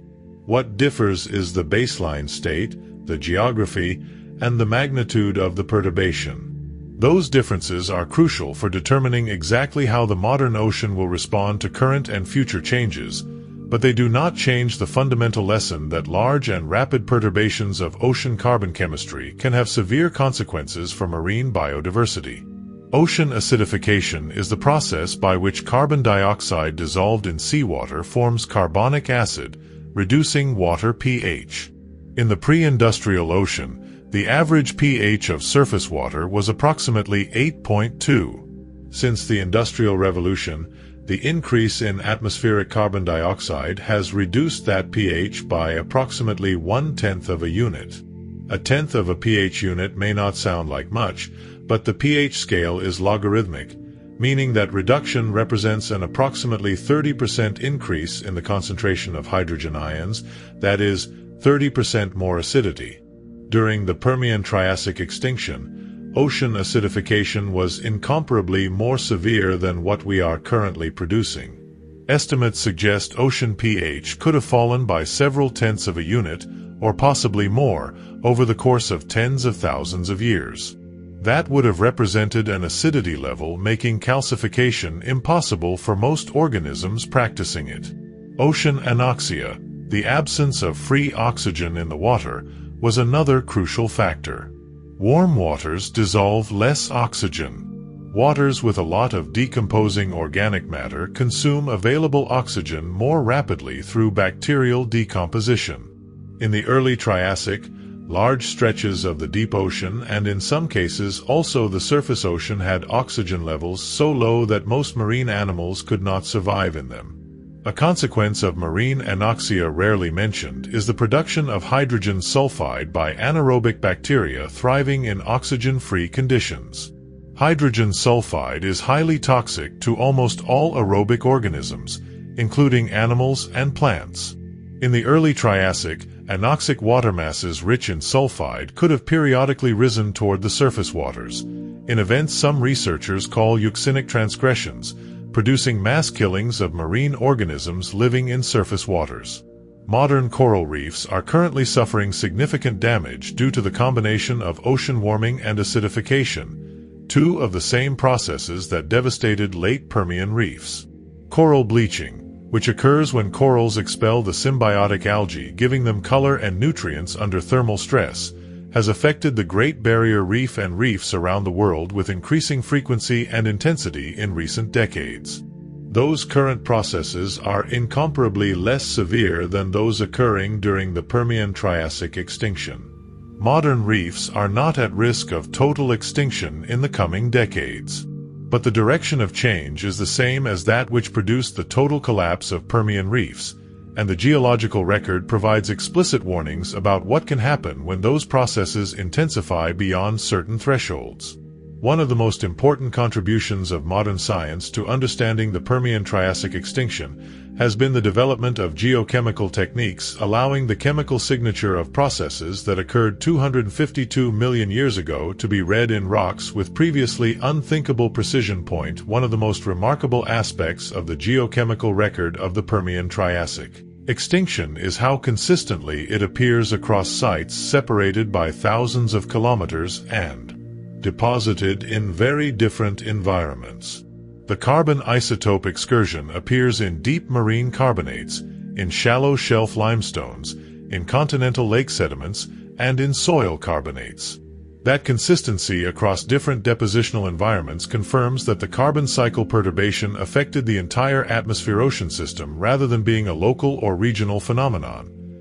The Mercury record of the Permian-Triassic boundary deserves special attention because it provides such a direct and unambiguous connection between the Siberian traps and the extinction. Mercury is emitted by volcanoes in quantities proportional to the scale of the eruption, and it cycles through the atmosphere and oceans on time scales of decades to centuries before being incorporated into sediments. Unlike carbon, which is part of many different biogeochemical cycles and can arrive in sediments from multiple sources, mercury in sediments at elevated concentrations is a relatively specific signal of enhanced volcanic activity. Finding elevated mercury levels at the Permian-Triassic boundary in sites from China, Italy, the United States, Canada, Hungary, and other countries is therefore one of the strongest lines of evidence for a globally significant volcanic episode coinciding with the extinction, and for the Siberian traps as the specific source of that volcanism. The carbon isotope record of the Permian-Triassic extinction has also been compared with the carbon isotope records of smaller extinction events and of non-extinction geological boundaries to calibrate the relationship between the magnitude of carbon cycle perturbation and the severity of biological response. Those comparisons show that there appears to be a threshold in the rate and magnitude of carbon isotope excursion below which biological communities can accommodate the change without mass extinction, and above which mass extinction becomes likely. The Permian-Triassic boundary sits well above that threshold, explaining why it produced the most severe extinction in the Phanerozoic record. Understanding where that threshold lies is directly relevant to questions about the biological consequences of current carbon cycle perturbation. The fact that the geochemical signatures are also consistent in their timing, appearing at the same stratigraphic position in sections from China to Russia to Italy to South Africa, is equally important. That temporal consistency, demonstrated through the combination of carbon isotope stratigraphy and radiometric dating, confirms that the environmental change was not only global in geographic extent but also synchronous, occurring at the same time everywhere.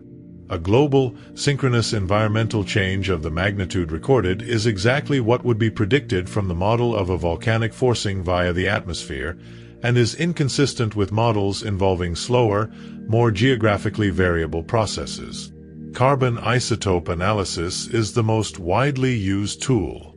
Carbon has two natural stable isotopes, carbon-12, the most abundant, and carbon-13, slightly heavier and therefore less biochemically reactive. Photosynthetic organisms, both terrestrial plants and marine phytoplankton, prefer to incorporate carbon-12 into their biomass because it requires less energy. That means biogenic organic matter has a higher carbon-12 to carbon-13 ratio than inorganic carbonates forming in the ocean. When large quantities of organic matter are oxidized and released to the atmosphere, whether through volcanic combustion of carbon deposits or through the massive death of productive marine ecosystems, the carbon added to the atmosphere and oceans has a more negative isotopic signature than background marine carbon. That produces what geochemists call a negative carbon isotope excursion, a shift toward more negative values of the carbon-13 to carbon-12 ratio in carbonates depositing during that period.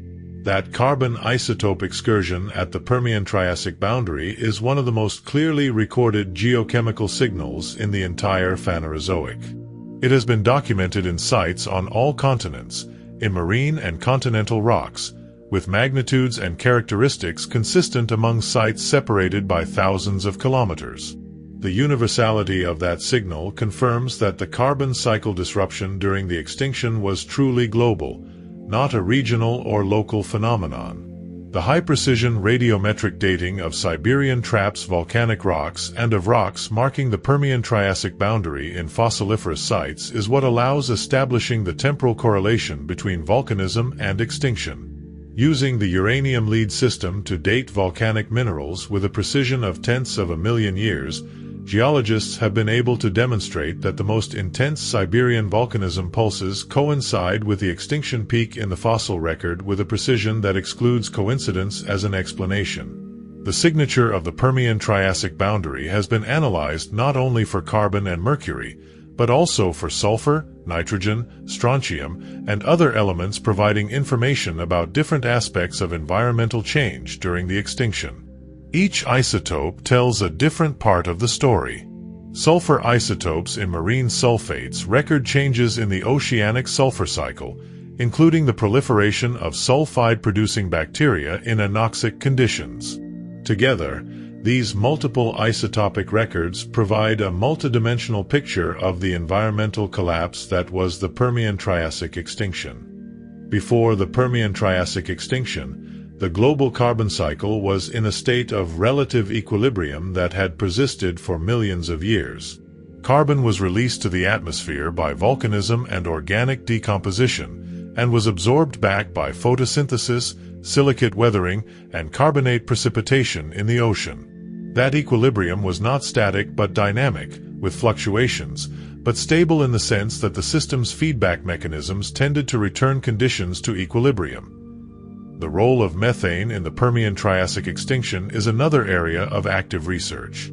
Methane is a potent greenhouse gas, approximately 30 times more powerful than carbon dioxide per unit mass over a 100-year time horizon. The seafloor contains enormous deposits of methane hydrates, methane molecules trapped in ice-like crystals in the sediment, stable at the high pressures and low temperatures of the deep sea floor.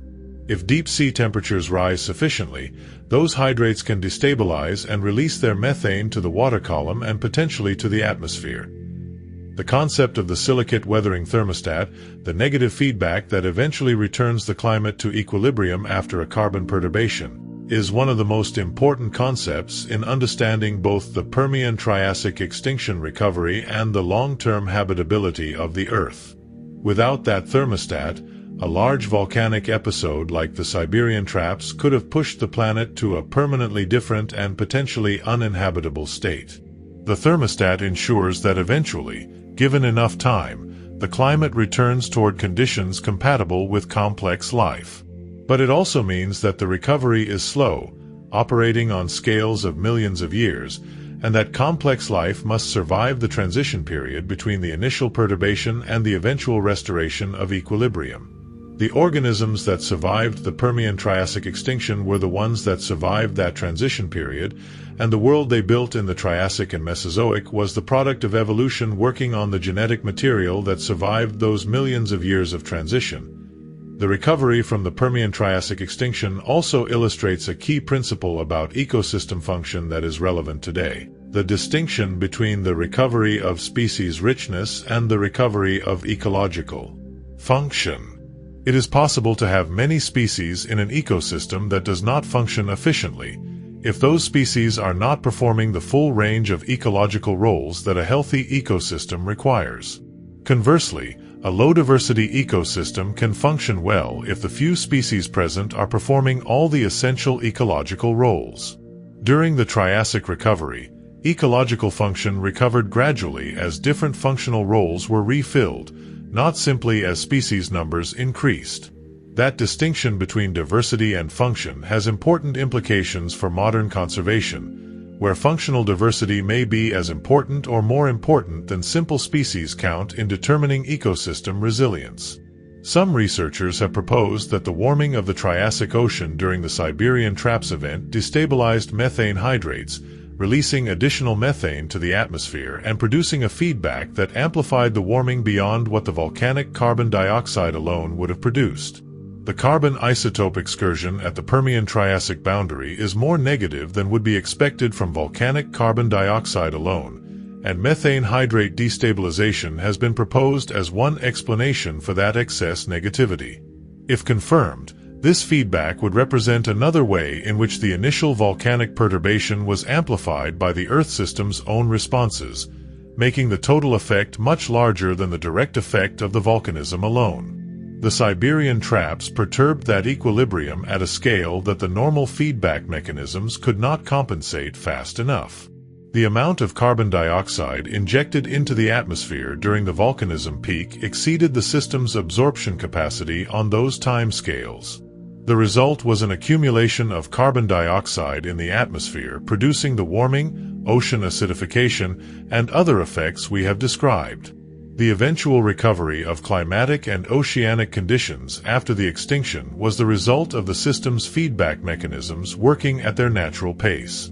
Silicate weathering, the process by which rocks are chemically decomposed by reacting with carbon dioxide and extracting it from the atmosphere, operates slowly but constantly.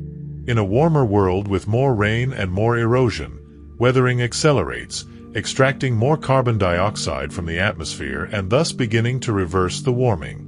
That negative feedback process, in which warming produced by carbon dioxide activates mechanisms that eventually reduce carbon dioxide and therefore warming, is what geologists call the carbon thermostat.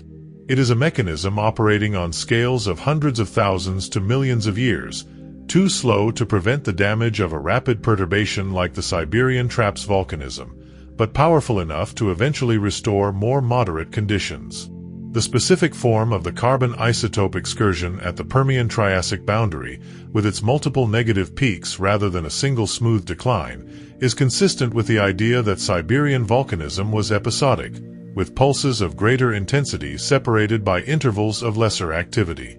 Each volcanic pulse would have produced a new carbon cycle perturbation, and each perturbation would have produced a new episode of deteriorating conditions for life. That episodic structure of volcanism could explain why the extinction was not a single punctual event but a process developing over tens of thousands of years, with intensity peaks and periods of relative stability. The recovery of ecosystems after the extinction, which took between 10 and 20 million years to produce ecosystems as complex as those of the late Permian, was partly a consequence of that slow recovery of atmospheric and oceanic chemistry. Only when planet conditions returned to being compatible with complex life could ecosystems rebuild the diversity and complexity that the extinction had destroyed. The Permian-Triassic extinction provides what scientists call a geological analog for processes currently occurring on the planet. It is not a perfect analogy, because the context differs in many important respects, but it is the best available example of what can happen when the global carbon cycle is disrupted at speeds comparable to those that human activity is currently producing. The scale of the Permian-Triassic extinction also raises philosophical questions about the relationship between planetary habitability and geological stability. The Earth is often described as a habitable planet, and indeed it has supported complex life for nearly 4 billion years, an extraordinary record. But that habitability is not guaranteed or uniform.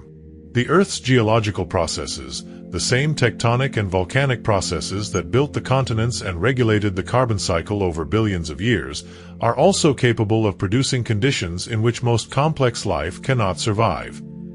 The history of the Permian-Triassic extinction also illustrates the importance of the concept of ecological debt in thinking about biodiversity loss.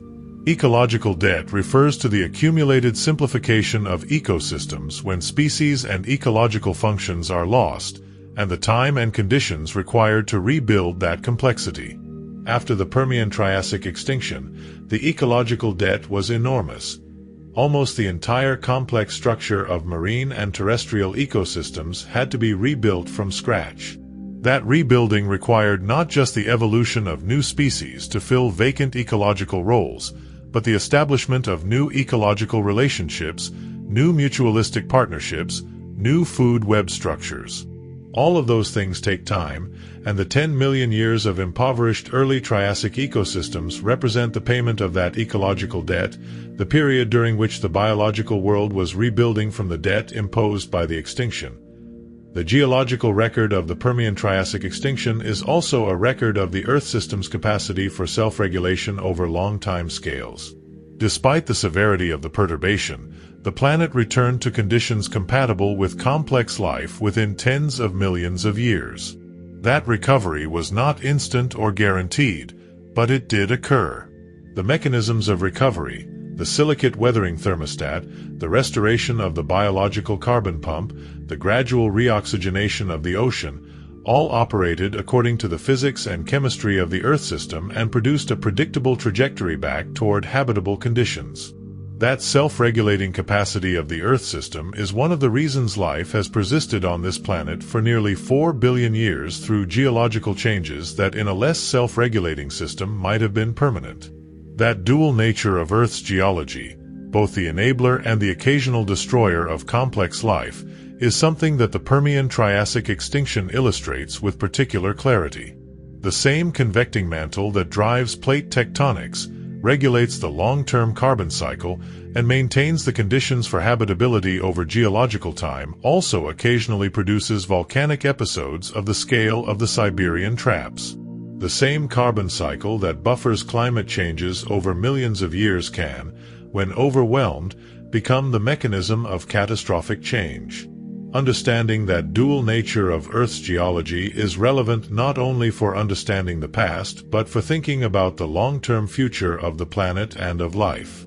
The geological processes that have made Earth habitable for 4 billion years will continue operating. Most of the time they will maintain the conditions that support life.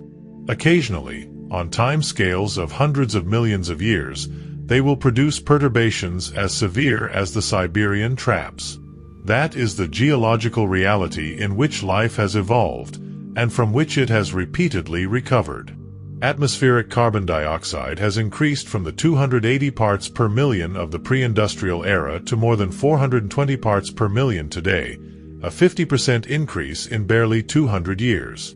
The rate of that increase, in terms of carbon added to the atmosphere per year, is in some estimates faster than the average release rate during the Siberian traps, though the total amount accumulated during the Permian extinction was much greater than what we have released so far.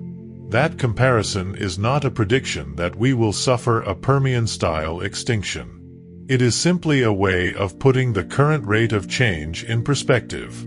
The climate and oceanic system has buffering mechanisms that can absorb moderate perturbations. But those buffering capacities are not unlimited, and the geological record provides examples of situations where those capacities were exceeded, with consequences that took millions of years to reverse. The oceans are a critical component of the Earth's climate system precisely because they absorb carbon dioxide and heat from the system, acting as buffers that slow changes in the atmosphere. But that buffering capacity has limits, and when exceeded, the ocean itself can become a source of positive feedbacks that amplify rather than dampen changes. During the Permian Triassic extinction, ocean warming reduced the ocean's capacity to absorb carbon dioxide because warm water dissolves less gas. That meant volcanic carbon dioxide accumulated in the atmosphere faster than would have occurred if the oceans had remained cold and absorbing. That positive feedback, amplifying warming by reducing carbon absorption by the ocean, is one of the phenomena that current climate models also simulate when projecting future warming. What the Permian Triassic extinction ultimately teaches us is not that we will suffer the same fate. It teaches us that the chemistry of the climate and oceanic system has thresholds beyond which ecosystems cannot function, and that those thresholds can be exceeded by perturbations to the carbon cycle sufficiently large and sufficiently rapid. And it reminds us that when those thresholds are exceeded, the recovery of ecosystems is a process operating on geological timescales of millions of years, not human ones.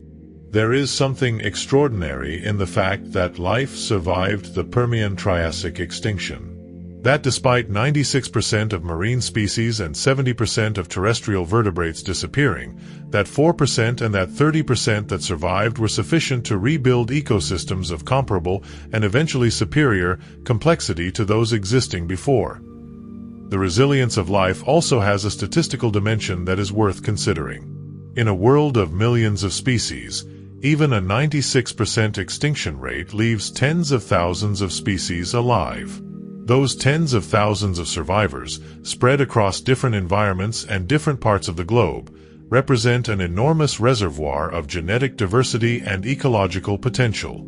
Natural selection working on that reservoir, in a world with emptied ecological niches, has in principle enormous latitude to produce rapid evolutionary diversification.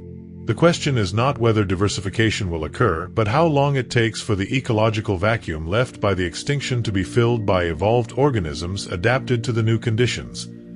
The 3,800 million years of life on Earth has also produced an increasing capacity of the biosphere itself to buffer the effects of geological perturbations.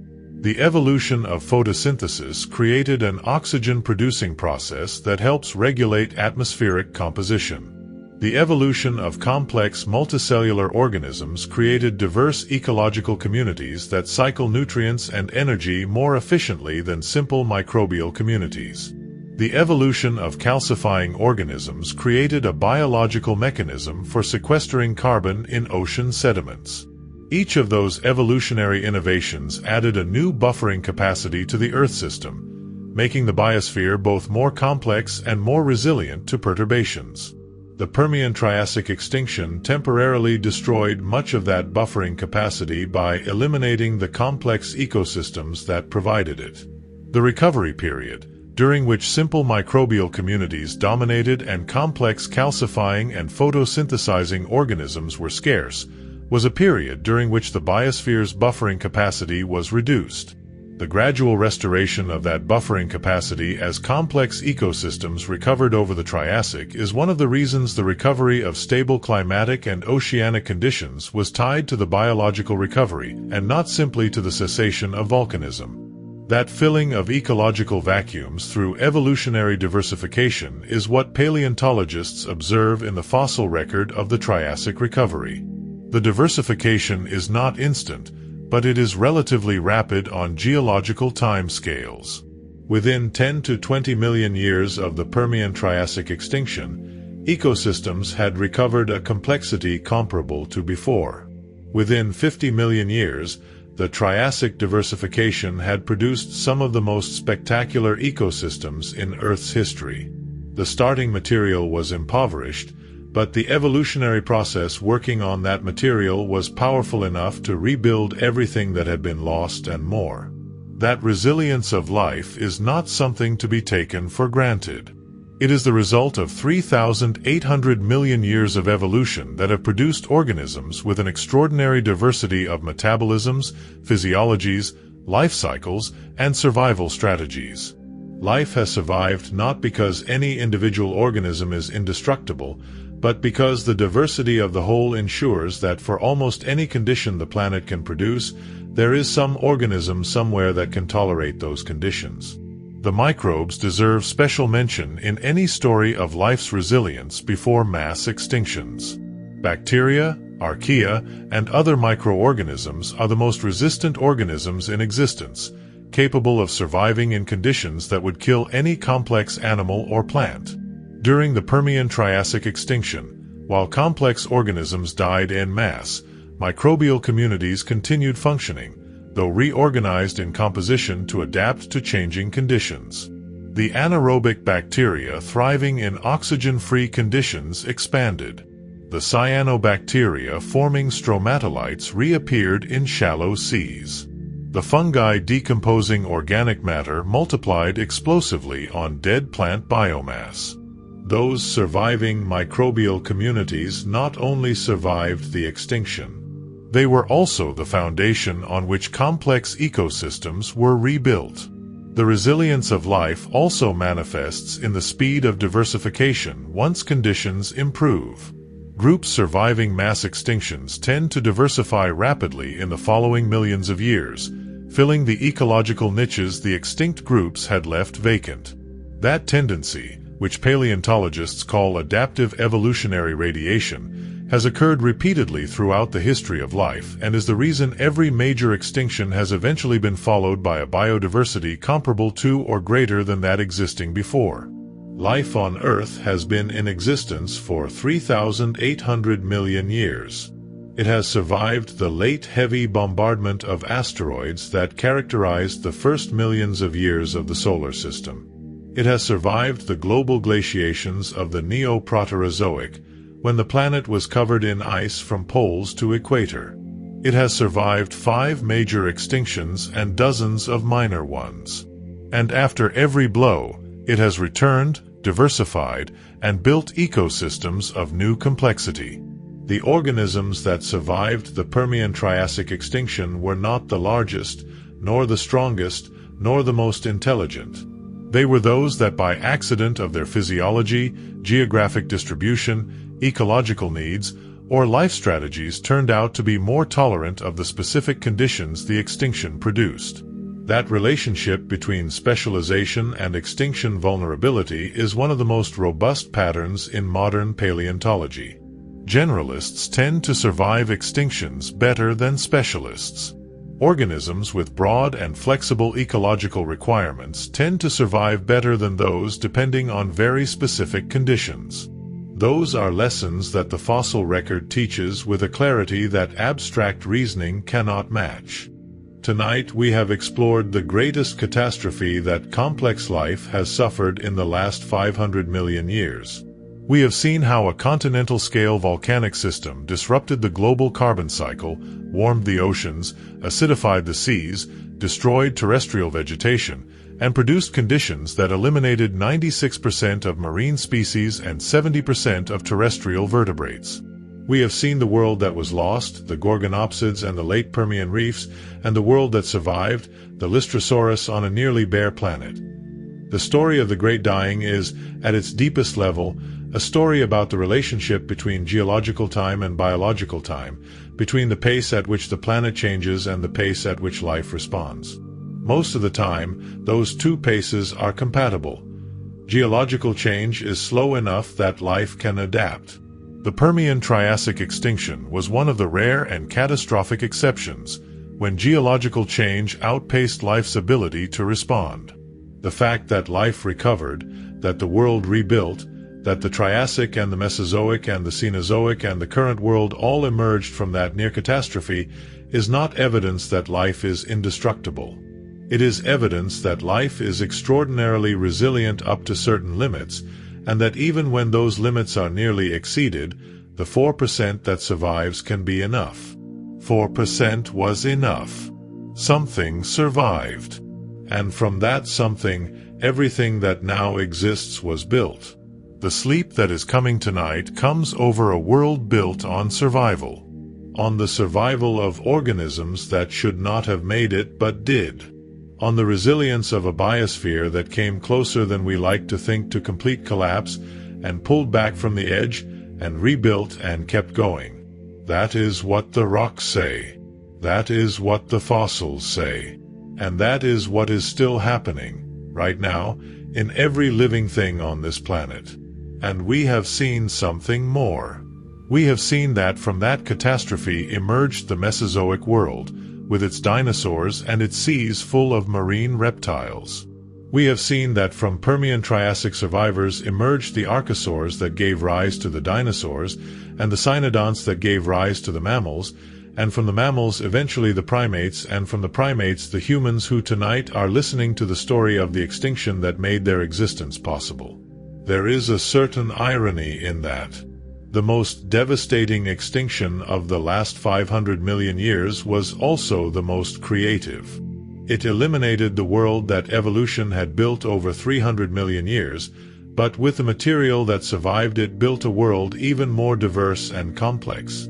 That dialectic between destruction and creation, between extinction and radiation, between the end of one world and the beginning of the next, is perhaps the most fundamental narrative in the history of life on Earth.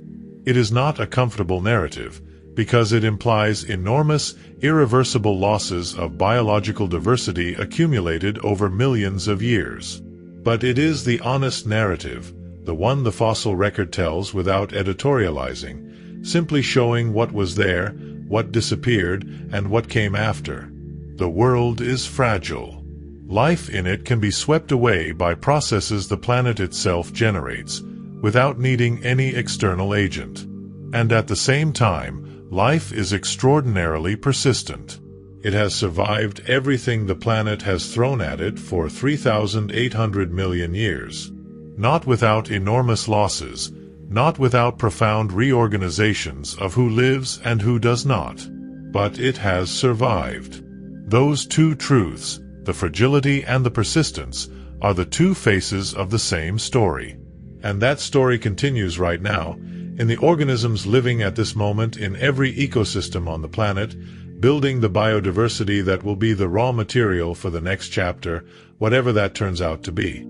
Tonight, as sleep approaches, life continues its work. In the coral reefs growing a centimeter per year. In the forests slowly accumulating biomass. In the oceans circulating and redistributing nutrients and heat. In the soils building their fertility over centuries. All of that is life rebuilding the world after the last catastrophe, preparing the material to survive the next one. It has done this before. And each time, it has returned. If this journey kept you company tonight, subscribe to the channel. There are many more worlds waiting to be explored in the dark.